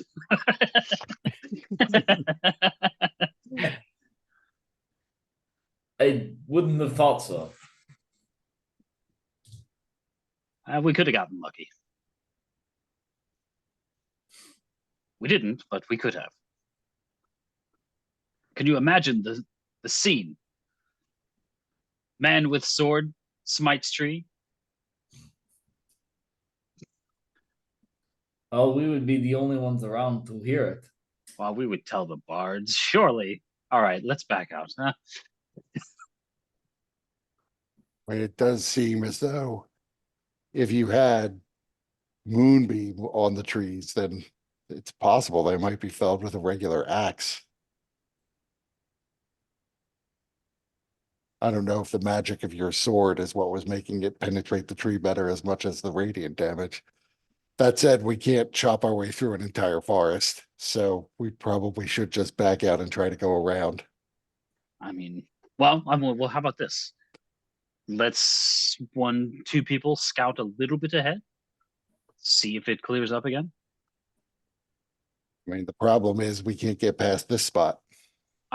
So to see if it's even worth trying to get past this spot. And when I flew up top, it was beyond my eyesight, so at least 3 miles. Canopy is completely covered. Like you can't even see inside. But I mean, it maybe not. Is it again? I'm perfectly okay with just leaving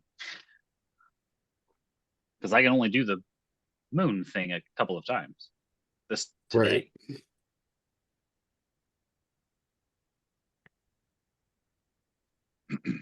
Right.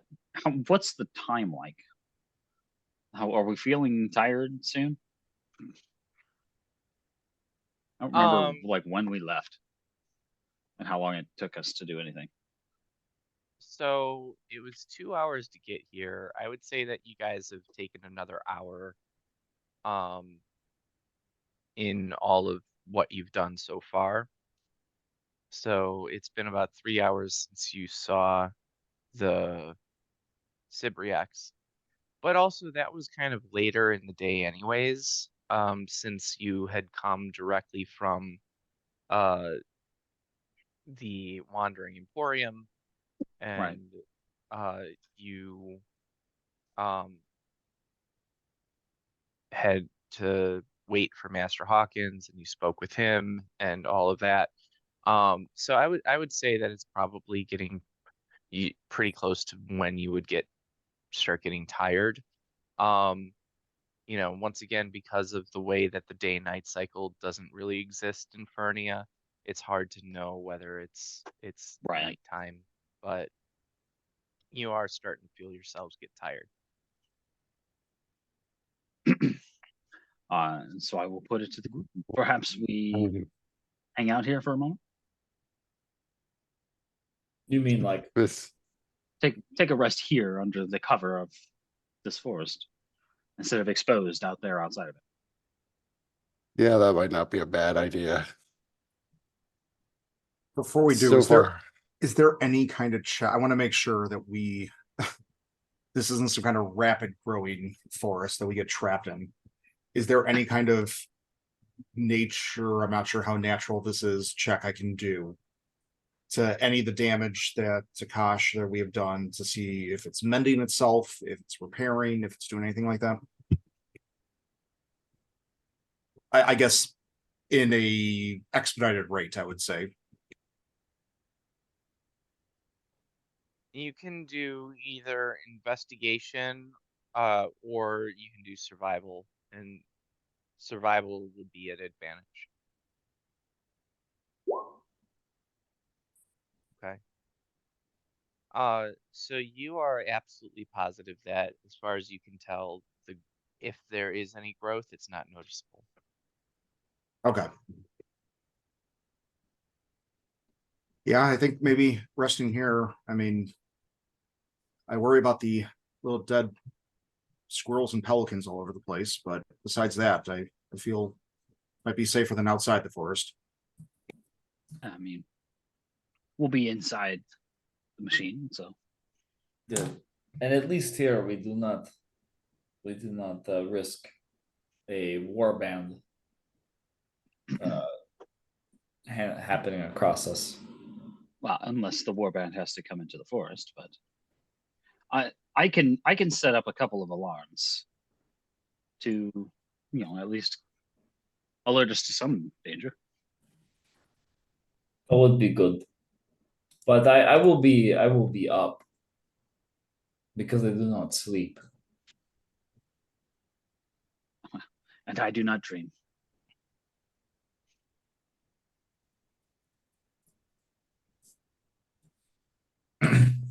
You do not dream? No. It seems to be the biggest benefit of sleep. Perhaps if you're human or something.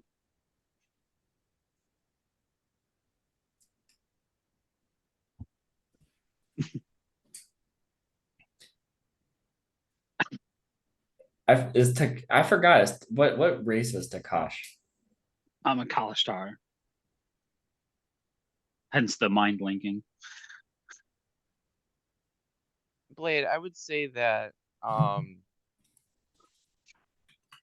well, give me a history check.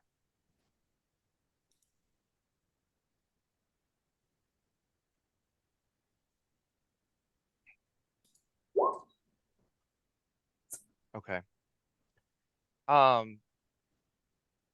So you may have heard of the Kalishtar before, but you wouldn't know much about them. They're very rare and pretty much indistinguishable from humans.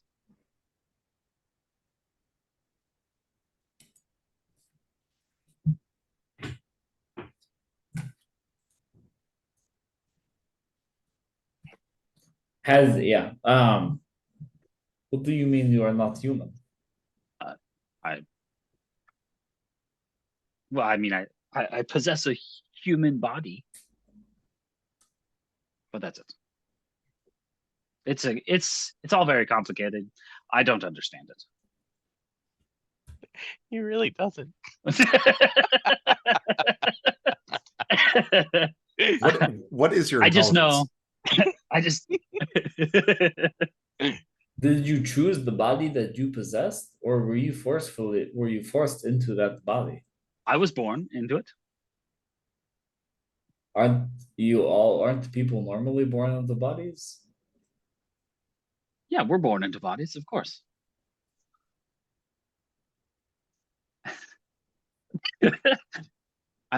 Listen, my friend. As I've said, I do not understand it. That's all I know.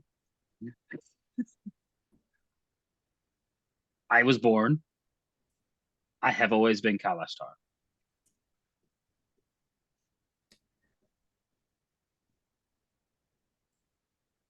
That must be terrifying to know so little about your own self. I have a sense. I know. I know what I must be doing, and I am doing it. I may not know much, but I know what I must do.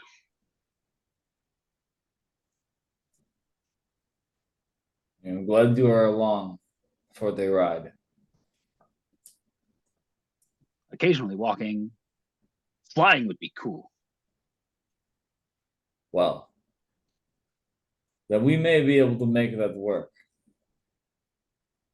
You can take the love handles. Sure. Can you fly right now? Can we? No, well, probably not. Maybe when we get out.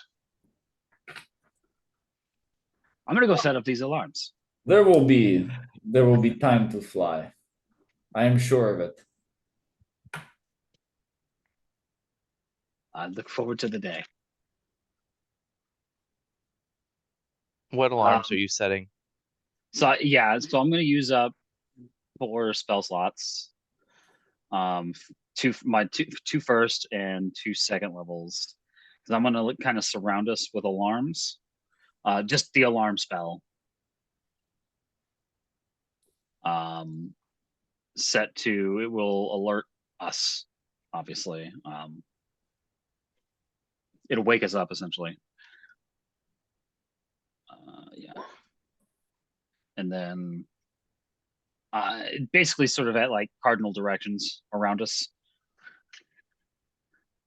Okay. And make sure you put one up too. Above. Well, then I can't do all 4 directions on the ground. I would rather conserve one single spell slot in case something does get through. So It feels prudent. But it will ring in our head, letting us know something has crossed through the barrier for the next 8 hours. so like here.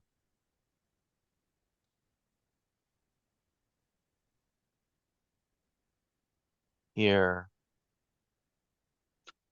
Can I move those? I can't. Here.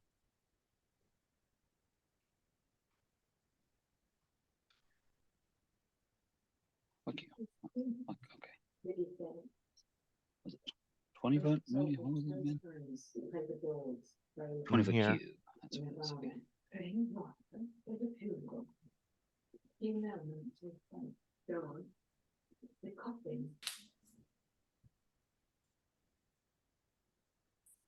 I would offset those slightly.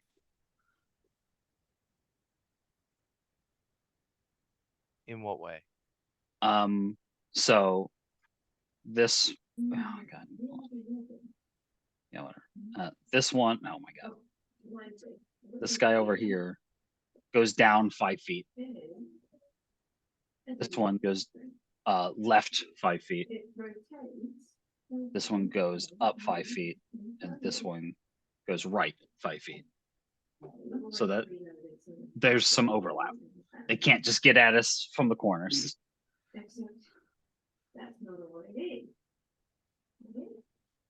So there's a 5 foot overlap on all of them, essentially. I guess, would that work out? You mean like this? I gotta double check that. I guess we would have to be a little bit smaller because the cards, oh shit. The card itself is 20 foot, isn't it? Yeah. That's what's fucking me up. Okay, I see. Yeah. Yeah, I would just set them out a little bit of ways.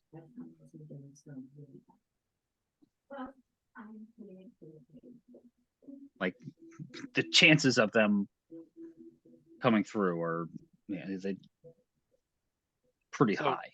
Where would you want them? Just like pushed out a tad.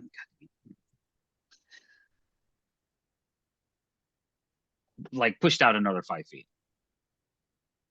So we can hopefully get a little sooner warning.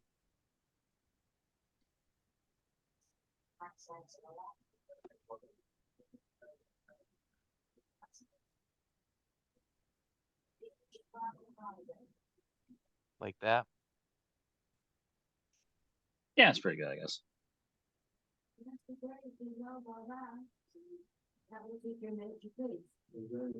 Okay. So you guys decide to take a rest, a long rest. Yeah, Watch I his would just still, perhaps? add, I can already cast Spirit Guardians or Blessed Flare to hit these trees with radiant damage, which seems to make them more susceptible to being damaged conventionally. But I don't really have anything currently that I could use to directly damage them. At least nothing that I think would be very useful. I doubt they'll be susceptible to fire, and most of my spells do fire. What about our cannons? Right, acid seems to damage them somewhat. But the most effective thing we've seen is you trying to chop at them while they were under the effect of radiant damage. Um, And I can swap out a spell. I'm just having difficulty thinking of a spell that would be more effective than just trying to chop the trees down. Right. so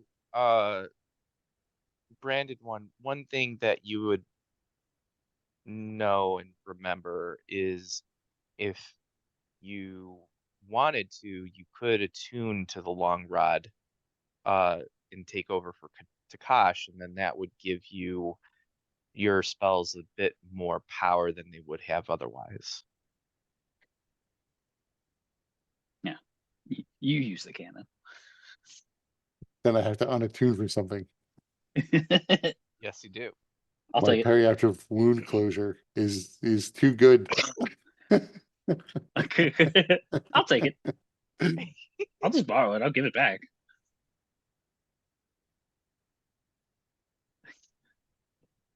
And I'm a goody paladin. You know I'm telling you the truth. You have blade wall. No, I don't think so. I'm not sure what spell that is. Do you have sunbeam? No, no, if I had 6 level spells, that would be ideal. In many circumstances, I would like to get 6 level spells. Then I could just disintegrate a tree, or at least 10 feet of a tree. Maybe that cannon. What if we put the cannon or the disintegrate through the cannon? Is that just basically a death beam? Like, why can't it just laser through everything? Yeah, I don't think that Eberron has ever seen a long rod used with disintegrate, since that's such a high level spell and high levels are very rare. Yeah. Push this motherfucker to the limit. What if you power word kill through it? Well, that there's a literal death beam then, isn't it? I mean, we haven't tried necrotic energy. I could take blight and see if these things are technically plants.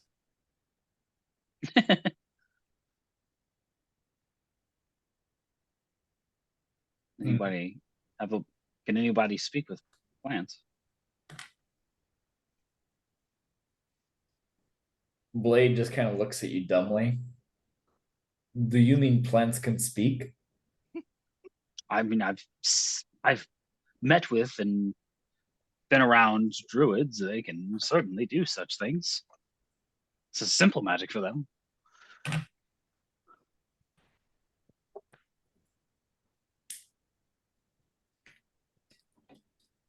I always got the impression that they were just talking to themselves, but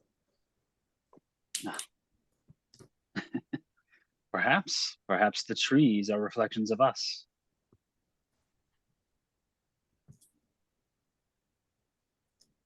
Blade just like looks off and wonders as these metal trees are reflections of his metal body. He's like, holy shit, dude. I could just talk to them. Blade gains new spell. Speak with plants metal.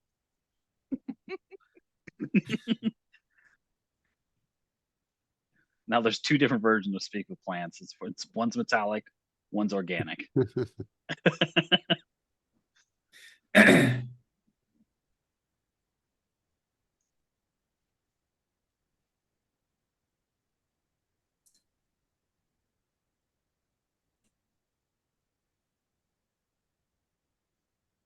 So Oh, and if by blade wall you meant blade barrier, this spell, that's also 6th level. Yeah, But sorry, that that's what I would meant, yeah. that would also be super useful.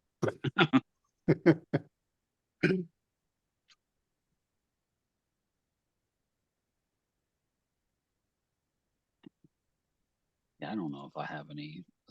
I don't think I have any spells that would be helpful. Only my divine smites. So, Branded One, are you going to be attuning to the long rod? Uh, I th- so is the plan just to leave in the morning and drive around the forest? Unless we think we can get through here quicker. I think it's I mean, more there's, prudent. I mean, you don't have to start your long rest at any particular time. I mean, you guys are getting tired, but you know, you're able to push on if you want. If you want to take more time and take a short rest to be able to uh attune to long rod, and Takash can deattune and you can deattune to something. Um that is you guys don't have to take a long rest right this second if there's more things that you want to do to try and figure out if there's a way through this forest. Right. So I get that. I was thinking we were just going to leave the forest because we don't have any ideas on how to get past the trees. In which case we might as well long rest before leaving the forest because it seems like probably not that many things come in here. Now, what might come for us at night, I don't know. And that's But why we have the alarm. right. Most So of them come at far, night, yeah. So mostly. far they Mostly. this area has seemed pretty creature free and more like evil tree full. But the trees are evil in their own special way and not attacking us. Right. So I agree if we're going to try to push through the trees, then we might as well not necessarily rest right now. Right. But I don't get the sense that we are going to try to push through the trees. Yeah. It seems like a too much effort to get through to get through several miles. Well, Of I forest. suppose before we completely give up, if we're going to be resting anyway, I might as well at least see what would happen if there were a sustained burst of radiant energy against the trees, as possibly that will give us an idea. I don't have anything prepared that can do necrotic damage, and it might be useful to see if that has a negative effect on the trees. But I don't know if any of us do. Nope. I guess just for the fuck of it, I might go ahead and do a quick divine sense while Okay. we're outside, just so I can kind of make sure these like I didn't get the extra D8 necessarily, but maybe there's something motherfucker going on here. I don't remember if your divine sense was different from mine, from the normal. I don't think it is, but as you use your divine sense, you don't sense anything that Okay. would pique your interest. At least at this very moment, there's nobody immediately dangerous nearby. At ground level, are these at least some trees around us just like trunk like there's not the sharp branches, or are they bristling everywhere? The branches are everywhere, but they're thicker the higher you go. Is there a place that I just have like easy access to just the trunk? Yeah. I go up and hug the tree and just say, "Will you let us pass?" And why would that work? We tried There's- violence. I'm trying love.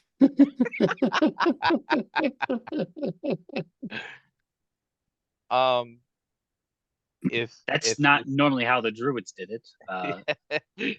You said they were talking to him. I'm trying. Yeah, no, they didn't speak actual words to them. Oh, okay. You know what? Just because I want to see what happens, roll me persuasion. Roll for seduction. Oh, this is not gonna be good. Not 20. Oh, fuck, dude. Oh, God. You impaled yourself on one of the branches. Roll it again. Won't you please? Ow. Oh.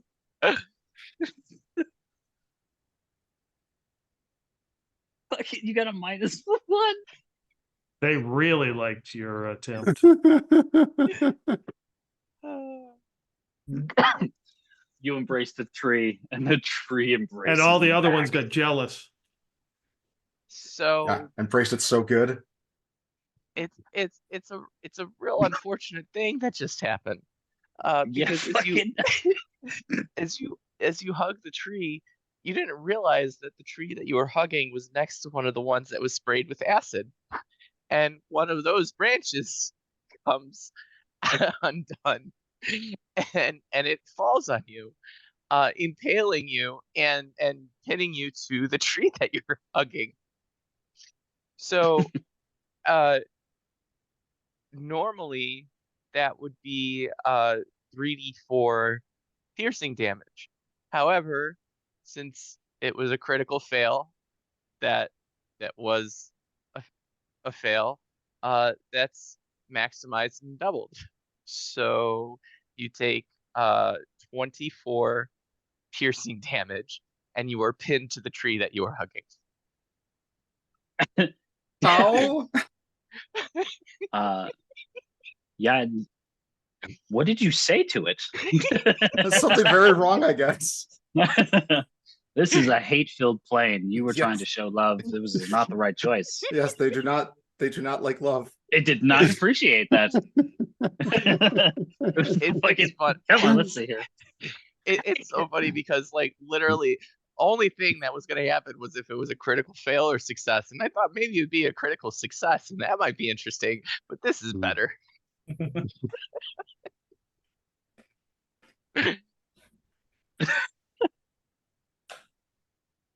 Wade was considering so- trying to talk to the trees, but seeing Melodia's results, he's passing on that plan. I limply walk back into the truck, the grinder, and just No, sit down. You're pinned to the tree. Oh, No, I'm yeah. pinned. Oh, okay. I'm gonna try and I was trying to help unpin. I was pull the thing out. All right, you can give me an athletics check. Okay. I can and I will. Okay, it takes great effort, but you are able to move the branch so that Melodia is no longer pinned. As you do, the parts of the branch that are piercing Melodia, you pull them out, and it causes blood to flow freely from the wounds. I expected this. Melodia, give me a Constitution saving throw. With +4? Surely I'm still within 10 feet. Yeah. Do you want to re-roll that? Do you want? Yeah, I'm do you gonna want to use keep that roll? I'm gonna use an action point. Okay. +4. Okay. That's pretty good. So while you are bleeding, it doesn't seem profuse enough that it will cause additional bleeding damage. I'm gonna immediately lay on hands. How much did you take again? 24. I will heal the 24. Don't talk to the trees. They don't like it. Oh, at least don't talk to them like this. Yes, I clearly did. So I must Yeah, when we get out of this place, non-consensual. I will Just say no to the non-consensual hugs. yes, I will refer to a druid and talk to them. You didn't ask first. It did not give, So there is a silver lining here, though. it shows that Anybody- the acid's still working. Yeah, anybody that witnessed it sees that, the effect of the acid may have been much more significant than you initially thought. If it's causing the branches of the tree to fall,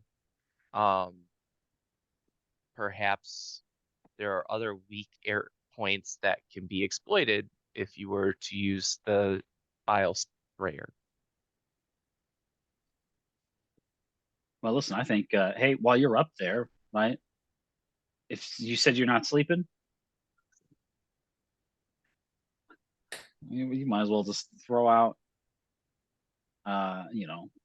some bile at these trees while you're just sitting there. Just every once in a while, just press the button, right?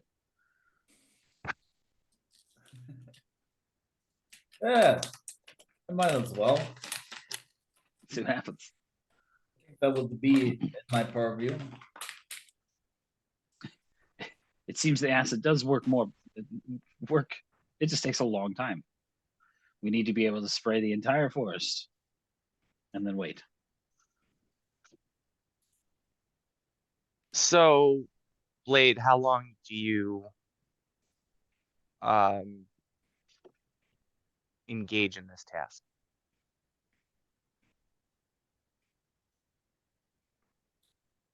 Well, he doesn't sleep, so. And as long as he's kind of like in a low power mode,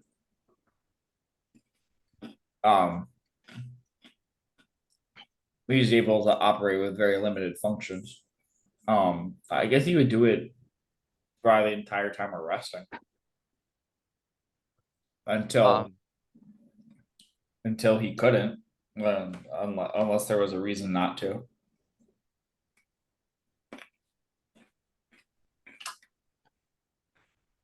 Well, so if you're gonna do that, if you're focusing on this area where you're blocked, spraying for about 10 minutes causes the trees to corrode enough that it creates a pretty good gap that you could drive through.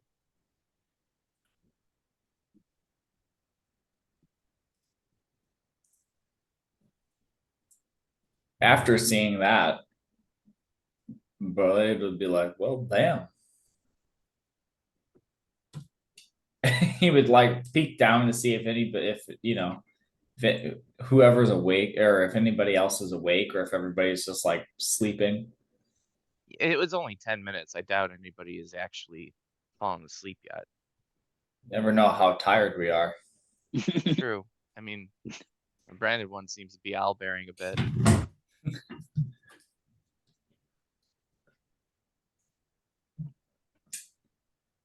I feel like Takash could fall asleep immediately in any situation. I feel like that's accurate. Yeah. Not a care in the world. If nobody would be asleep, then he wouldn't wake them up to tell them the news.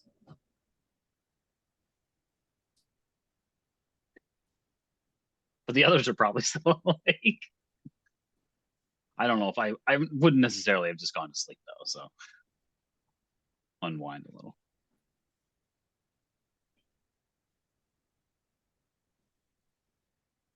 I mean, you're still all connected telepathically. So, Blade, you wouldn't even need to physically go down and tell anybody. You could just think it into their minds.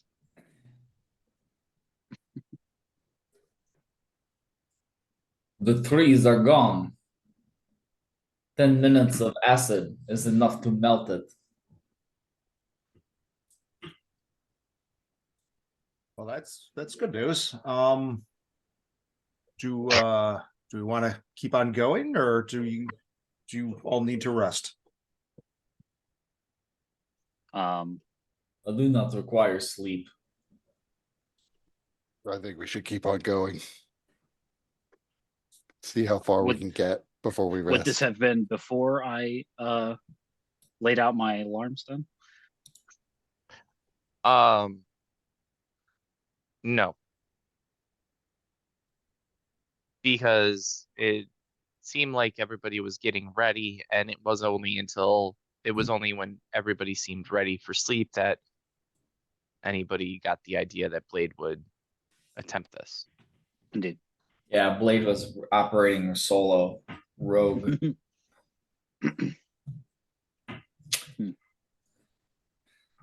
Will we be okay to drive through one of your alarms?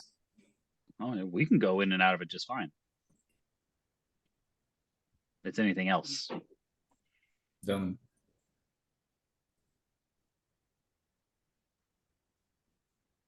we can press on slightly. We can press on a little bit and start moving our way through this forest, dousing it in acid.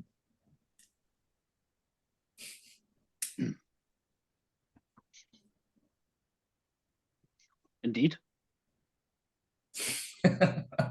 So I get back in the driver's seat.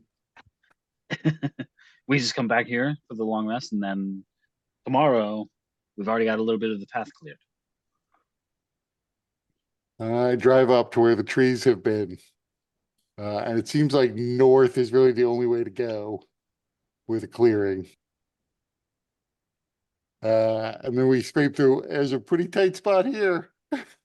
Get through. Well, hold on. Oh, yeah, what was the area that was opened up, I guess? You like this.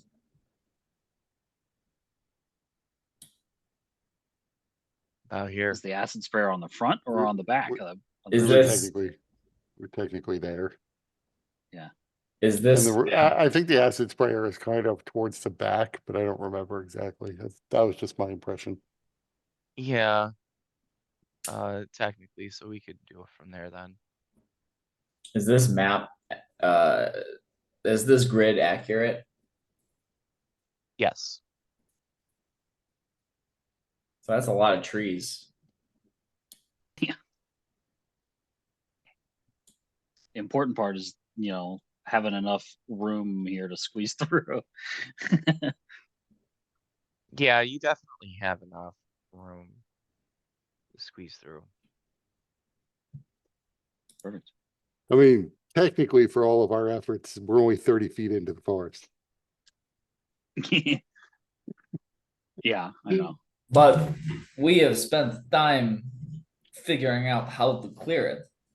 Now that we have a method, it still will take time to get through, but we can make incremental progress.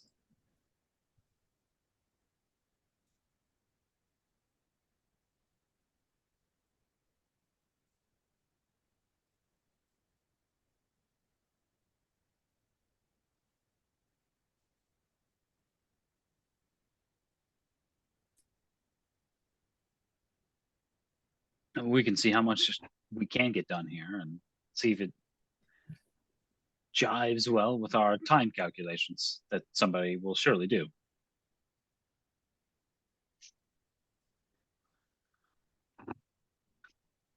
It'll still be considerably less effort to go outside of it. Maybe we will be attacked. Here we expending resources just getting through. And then we might still get attacked.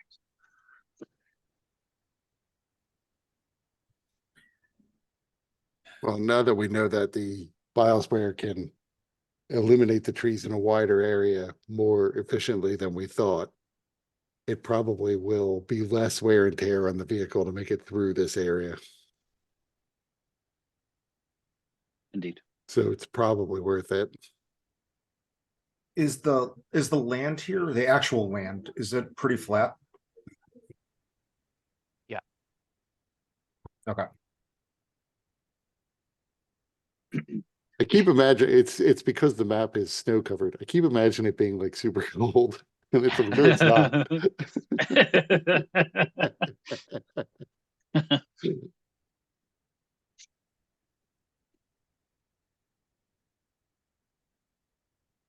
I would imagine like until we get too tired to continue, we would just keep bile spraying and making forward progress.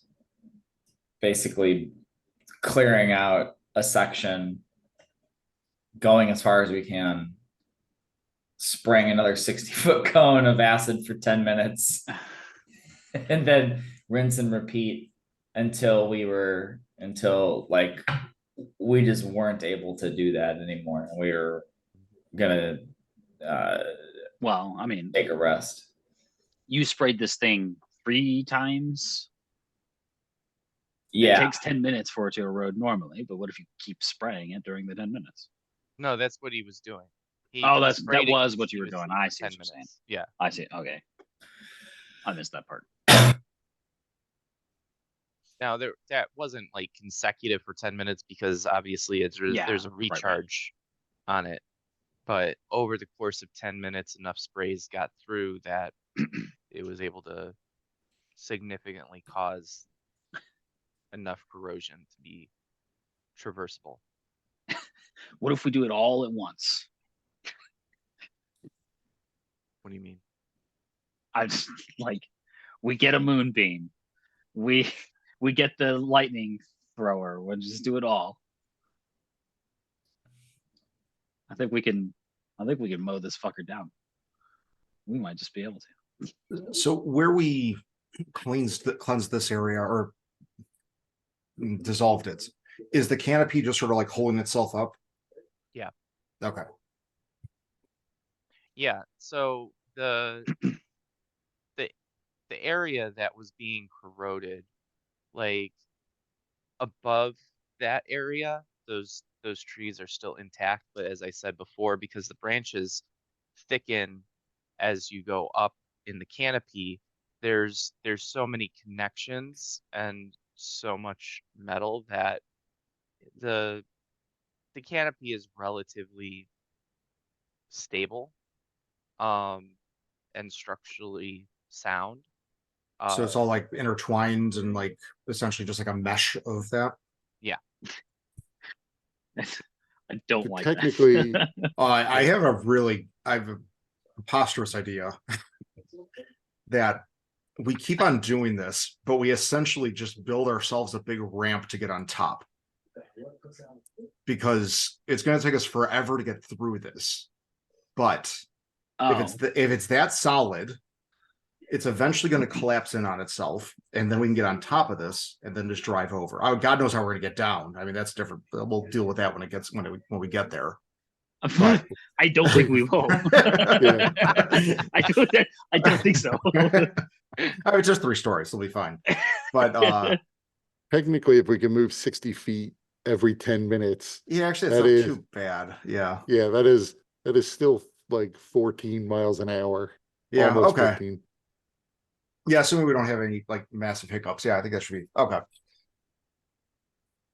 Yeah, I say we keep on doing that then. Yeah, I mean, and like I said, we could try in the morning. My spell slots are fucking gone. I'm sorry, I said 14 miles an hour. That's crazy. It's like an hour is every mile will take us like 14 hours is what I meant. Yeah, that's what I was saying. It's like, okay, boy, my math's bad. How many miles across is this thing? We don't At know. least 3. Yeah, Minimum 3. Yeah, minimum at least 3. 3. And we're not going around why? So yeah, it's going to take us a day and a half at least Can't see the edges. to get around, to get through it. I mean, Yeah. but we don't know that it's not going to take us a day and a half to go around or more. Mm-hmm. Which is why I was saying it's way less resources to just go around. We have to use resources to get through here, right? Well, I mean, the bile sprayer reloads itself. So maybe we're pushing it to the point where Mike will eventually say the thing goes dry. Like it was only good for 20,000 sprays, but we Right. got it used. Yeah, and we don't have a replacement cartridge from the manufacturer, so it won't work.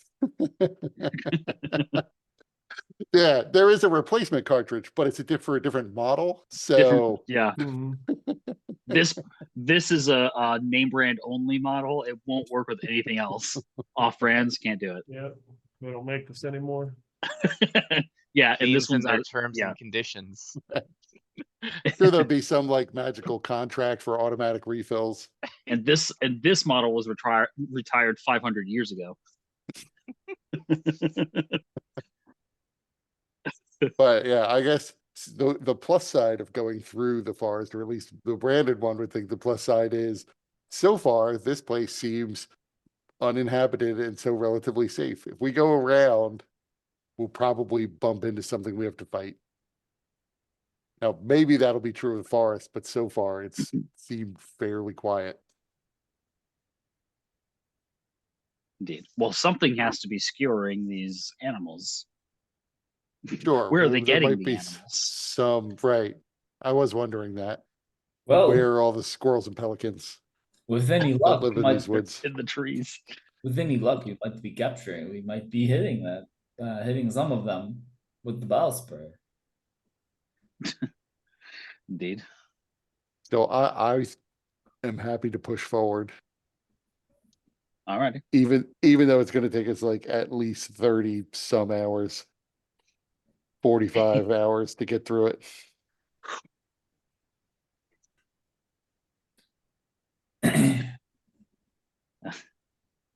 It's a hell of a road trip.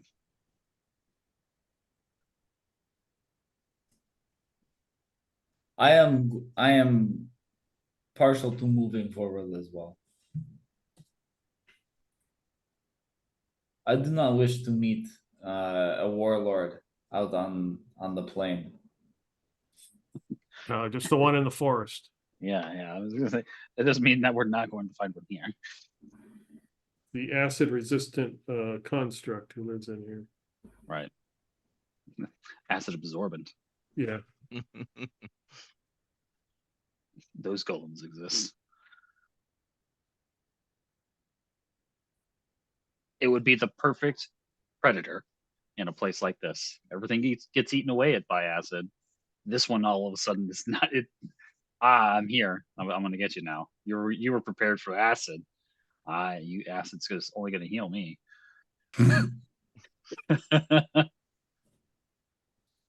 Get wrecked, fool.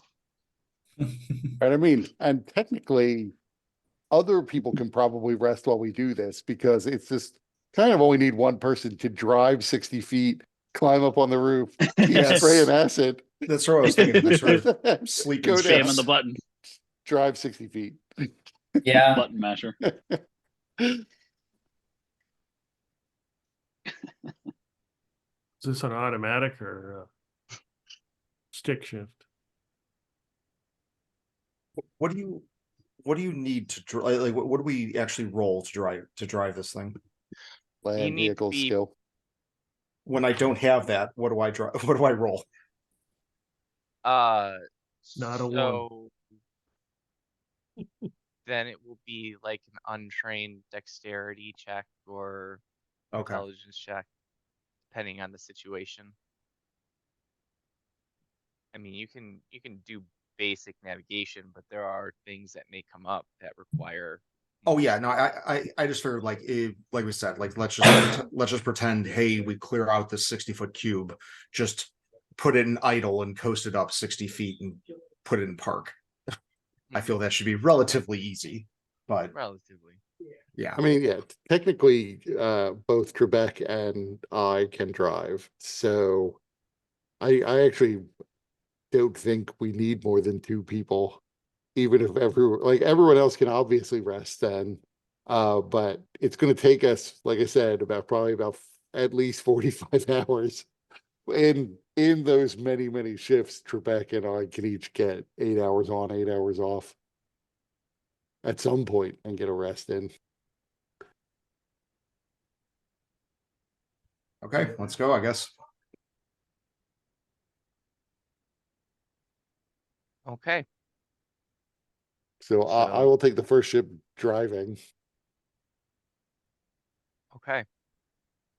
So, you guys are able to get through quite a good clip, actually. It's even better than the branded ones calculations because there are areas as you get deeper into the forest, there are pockets that there is enough space for the demon grinder to get through with minimal issues. There's still that scraping that you'll hear from time to time. But if you do a couple of sprays with the acid that with those branches, then typically, the scraping is lessened to a significant degree. Um, so about 5 hours into the branded one's shift, um, there is a sudden change as all of you feel the demon grinder fall and it's in crash. Um, and branded one, as you are at the helm and you actually hit your head on the console from the crash, uh, and no actual hit point damage, but it does leave a gash on your head that is bleeding. And you see through the viewer port that you can't really see anything. Um, Blade, as I imagine you're the one on top Yep. activating the acid sprayer. Um, your perspective is pretty clear that a sinkhole had formed beneath the demon grinder, uh, and it is now stuck in this hole. Does anyone have Windwalk? Be really Um, convenient right now. and this just so everybody knows, uh, this is a result of the branded one's survival check earlier.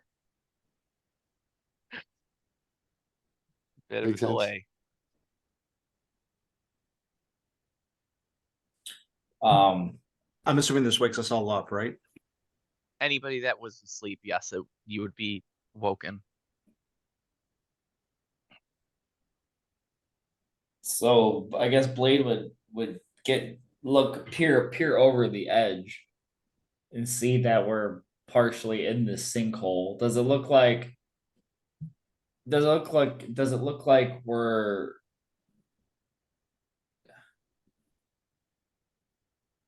so is it like tilted up or what is the position of the car?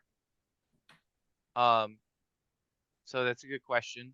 Uh, the the position of the vehicle is nose down. Is it like suspended in air? It's not suspended in air. Um, it's not like uh wobbling like about to fall further. It's just pretty firmly wedged in this hole that formed underneath it. Um, it could have been a pocket of like a void space beneath the ground that because of the acid spraying had caused it to become more unstable, or it could have been that regardless of whether you were using the acid or not, the weight of the demon grinder would have caused this anyways.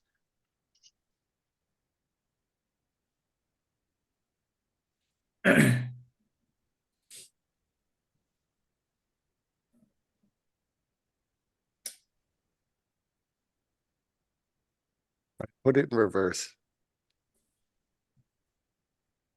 I don't know where we are. Just black from what I could see. I assume I'm aware that it's pointed down though. Yes. And as you try to reverse it, you hear the wheels grinding, but not really any moving.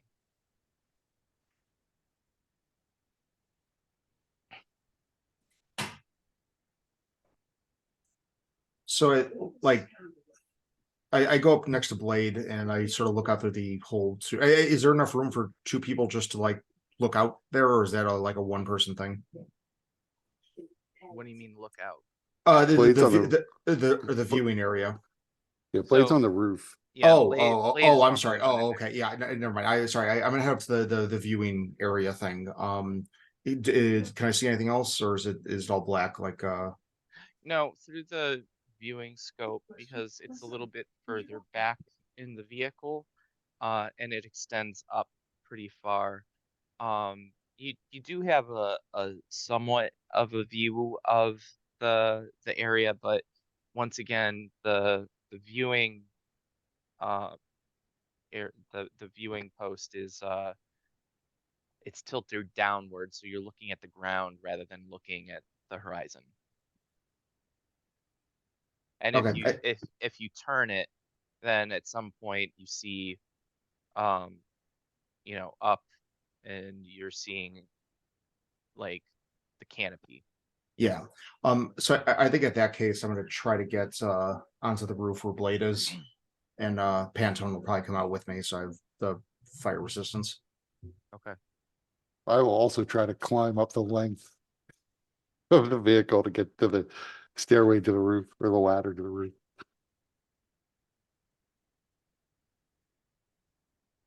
When the branded one was putting the trying to back out and putting the car in reverse, you know, was Blade able to see the wheels like spinning or spinning and not catching anything, or what did that look like on the outside?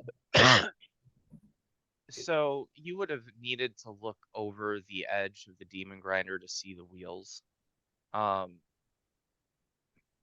But oh wait, actually, no, that's not correct.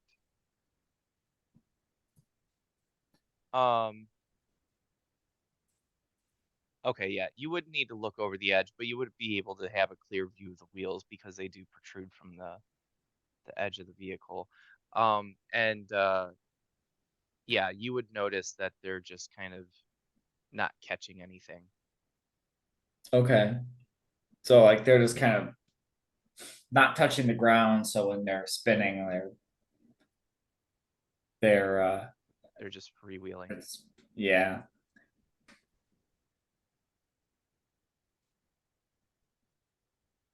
Didn't expect such a drastic scenery change whenever I got back. Oh, so in case you didn't catch it, a sinkhole opened up beneath the demon grinder. Okay. Sure. So we're nose down in a sinkhole. I don't suppose that demon or the corpse grinder in the front can help at all. No, us out if of this thing? anything, it's actually creating a stronger wedge that may make it even more difficult to get it out if you were going to pull it out. Hmm.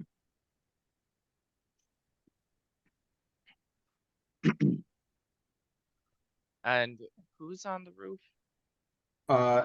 I'm going out on the roof to with Blade. I'm not sure if I really made it there yet. I was also climbing up so that I could get to the roof, or at least to the hatch. Yeah, I'm not sure how bad the interior is from this crash, so I don't know if that's a simple act or that's gonna be something a little bit more challenging. Okay. I'll help however I can. Are you going up to the top two, or are you going outside the vehicle? If that's what it takes, yeah. Okay. Or if like since we're like nose down, right? If Yeah. I need to like lift people up over me to help them get up higher.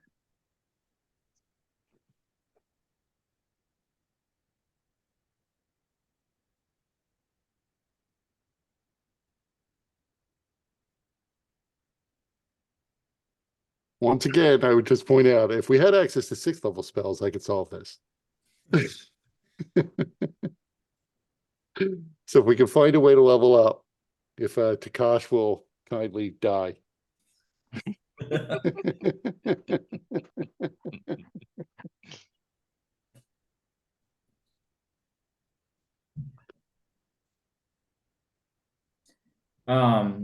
Blade's gonna start looking around to see, he's gonna look around to see are there trees or basically his idea so far is he's got a rope.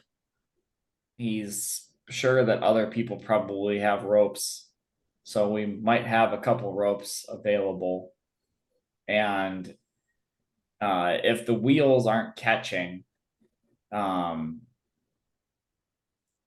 he's trying to see if he'd be able to rig up some sort of system with ropes to try to help pull the car out a little bit so that the front wheels will catch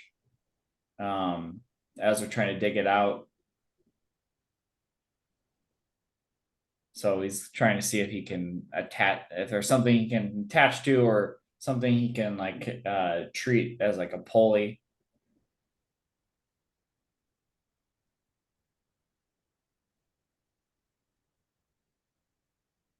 Okay, hold on 1 second. Sure.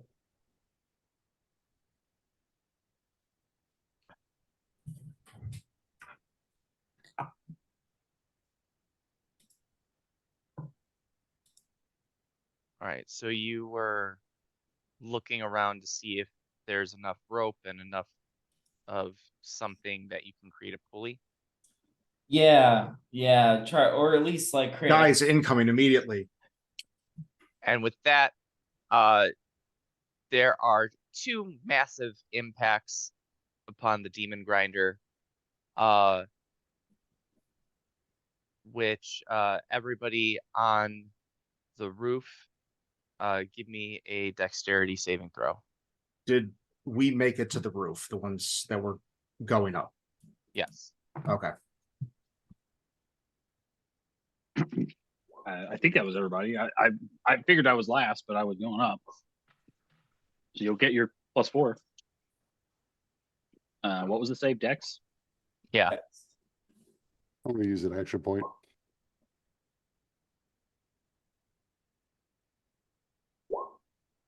Nice. Good 14, use. huh? I might use one too. 14 doesn't seem super safe. That's better. Melodia, what's the second one? That's Pantone. Okay. So all of you manage to stay on the roof except Pantone, who falls.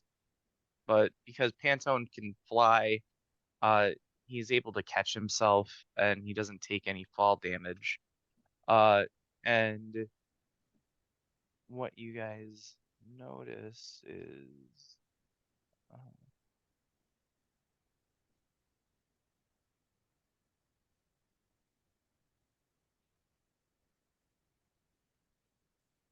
so on either side of the demon grinder, these creatures charged, and this is what they look like.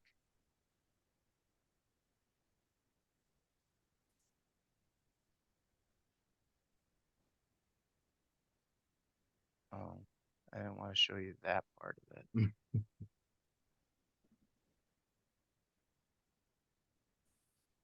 Why didn't it show the...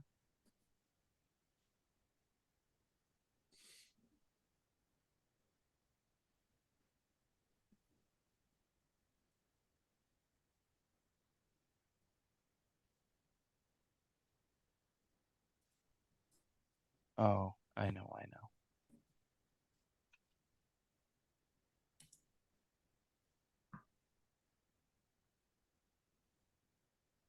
Oh, it's still doing it.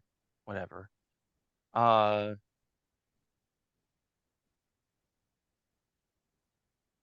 let me create a handout so I can show you guys the full picture.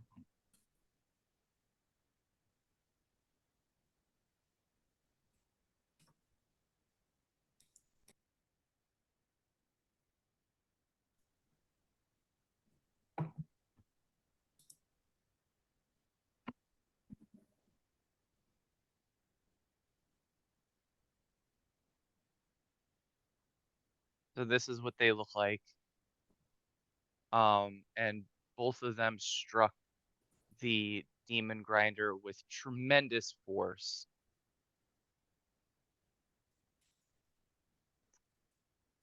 And given how late it is, we'll call that the session. And we will pick up next time rolling initiative. They have a whole forest of ferrous metal right above them, and they come after us.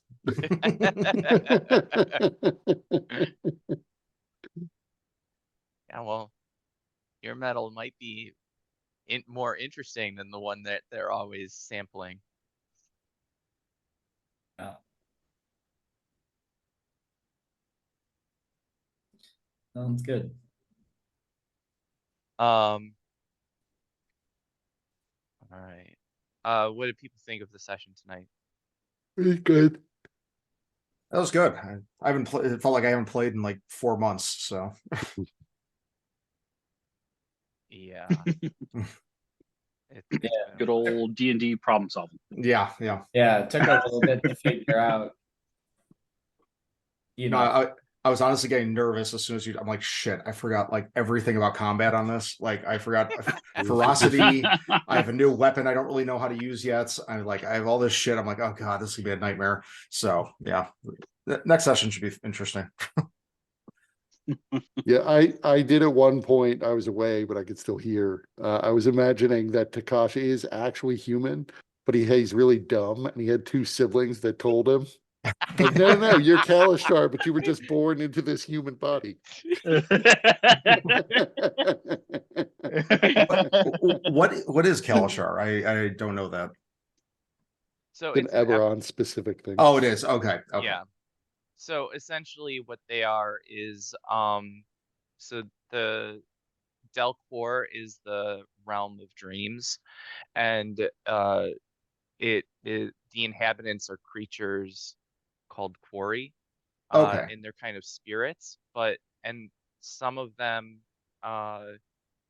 in order to escape Delcor from other Quarry that were trying to hunt them down and kill them, bonded their spirits with the souls of a group of monks. And over time, as those monks had children, the Quarry spirit fractured among all of the children. And so the Kalishtar today, they have a small piece of this soul that they share within their body, and it gives them Okay. some certain psychic abilities. Okay. Yeah, I was looking through the photos and stuff. Okay. It's just See, I was unfamiliar. born like this.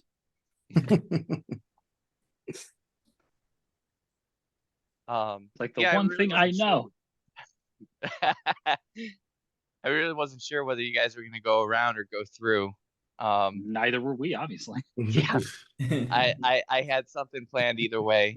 So Well, once we get out of the sinkhole, we still may go back.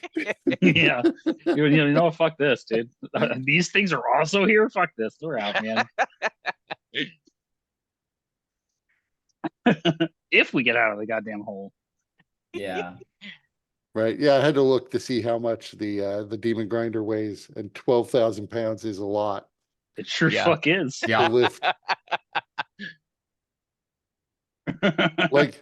Like let's say I polymorph someone into a T-Rex. That's 750 pounds we can lift. Yeah, still a lot to go. It's goddamn. It's a 6-ton fucking vehicle.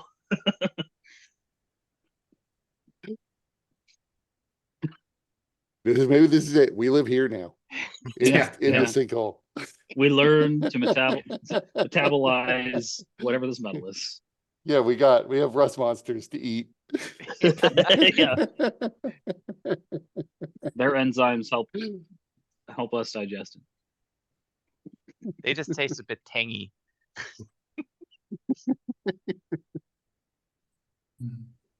All right, I have to go All to right, well, bed. thanks for playing, everybody. Yep. See you guys in 2 weeks. All See you right, soon. take care. Later.